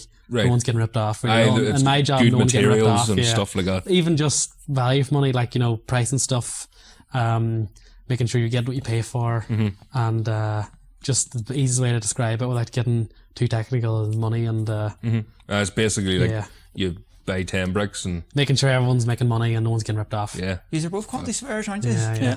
Oh, right, okay. Yeah, he Couple done of his QCs. Yeah. QS. Yeah. I done it first, obviously, and then Rhys says that seems handy enough. You just like copying your brother, don't you? Well, it's weird. It's like a very niche thing that you're both at. Like, it's good. You can work remote, so you can be bouncing around. And then but the main thing probably is that the local university, Letterkenny, 10 minutes from us, you can do the degree there. Yeah. So if maybe, rocket science, you could do 10 minutes from home. I might have done that instead. Or a brain surgeon. No, you're both separate. So you know what? It's a hard thing to manage, and I mean, as in like the going to college, working, racing. Yeah. Like it's hard. Like you come home from. It's hard to balance. Like last year. See that. It's really hard. And like even last year battling for British Championship, like I came up from Donegal doing the double, and like I was going, it's good. I'm in a good way going now. Done the qualifying pole, won the 2 races, and come back in and like have 42 emails. And a million fires to put out, and it's hard. They don't give a fuck about your British Championship. They want to see how it's hard for Tuesday. Look, maybe that's a good thing as well. Maybe that's what keeps you motivated. Like when I go into a Melbourne Loop, like I'm breaking good and hard, and it's not because I know I have to go back and worry about a plaster on Monday. You could spend quite a lot of time with Jack Burrows, and he's like fantastic kid, great family and everything, and like he's in school. Like I remember just saying to him like that long ago, I was like, just honestly, just enjoy it. And I was like, do something after it. And I know he'll do something with engineering and his business and stuff, because like racing's so good, but very short space, very short career. Like and the chances, of ever making a career out of it or making money out of it, you can make a career out of it. But it's hard. not. But it's good. Well, the college thing, as much as I was doing the university and all was hard, but like I've made good friends out of it, and in general, that whole maybe bit of life experience done me no harm, and then again, just the hardship and normal stuff. Like, and I'd have been in university, I also would have been working in a bar and working in a local motorbike shop. So I still had all the stuff like a normal university student have working, and then on top of it, I was trying to buy tyres to go racing. So you have all this stuff to try and manage that I think really only makes you appreciate or makes you work harder or whatever, because it's hard. I think doing days work never done any harm. As much as some days I'm cursing it. But, I still need it. It's still a necessary evil. So I reckon, boys, we've done well over 2 hours here. I really appreciate just both of you coming. I think it's been a brilliant podcast. I feel a bit of crack. But we have one question we ask all our kind of guests. Will we go for it? Yeah. I guess it's my turn. No, you'll go for it. You're getting good at it. Right. Thanks very much. You've been obviously around the paddock, loads of paddocks throughout the world. Who's the biggest nutbag you've ever met? Nutbag is in like mental. Like a head case. Probably, if you asked me this before, I could have had a good answer for you. I'm going to try to get you on the spot. I'm going to give a name, right? But I can't like give into it, give any background. But like anyone who listens to the podcast or watches it, if they know the name, they'll know. Okay. So it's Phil Rowe. He was Phil Rowe. Phil Rowe. It was Rhys's mechanic at Gearlink. He's worked for 24. PBM. He was Tommy Yeah. Searle's mechanic in GPs and motocross. Yeah. Right, okay. Not Case in like a legend way. Like, He's he's not like, brilliant, I don't think he drinks nothing. He's just yeah. Or smoke anything. genetically loose. Again, he would actually be brilliant podcast. He's writing a book at the minute to plug it. It's called From Pit Lane to Prison. That's the book. Yeah. That's the book name. Sorry, Phil, if I've let the Yeah. cat out of the bag. He actually worked in MLab this year as well. Okay. He Brilliant. actually would be brilliant podcast. I don't know if He's he's a in loose operator, like. No, but just like he worked for a rider. I'm not given. He used to go to Belgium training, and this rider was like a Looking wealthy, millionaire. yeah. Like he was like winning world championship races, and they'd go and do the training every day. And he took Phil to these really nice restaurants, and basically before they come to like paying, he'd go, right, whose turn is it today? And one of them would walk out and leave. And the other one would have to like leg it out without getting caught. And that just like he's got loads of great stories. And like worked with John Hopkins, and John Hopkins on the Red Bull 500 GPs. Yeah, oh yeah, he's very good. Yeah, He's I been- actually couldn't think. he's That's been a a very big- good answer. He came to mind. Phil Rowe, absolutely. Are you both sharing him then? Yeah, I'll do full show. I'll try and do someone else then, do something different. As a nutbag, it's an interesting. Do you know, like, if I was going to say, like, if someone asked me the question, I'd say someone like, do you know Jack Warren? Yeah, Someone like that, like a real nutbag, like. Yeah. Living hell. Phil Rowe's hard to top. Phil Rowe is hard to top. Phil Rowe, yeah. Phil Rowe, guys. He's a legend. Thank you very much for coming. No I really Yes, worries. thank appreciate you. it. Fantastic. It's been fantastic. Brilliant shot, indeed. Lovely. Good lad. The current British Supersport Champion and Hawk Racing Superbike rider Rhys Coates, and we'll have his foster brother Caolan with him as well. Keep him company. What's the crack, man? Rhys Irwin. Cut that again. Did I say Rhys Coates?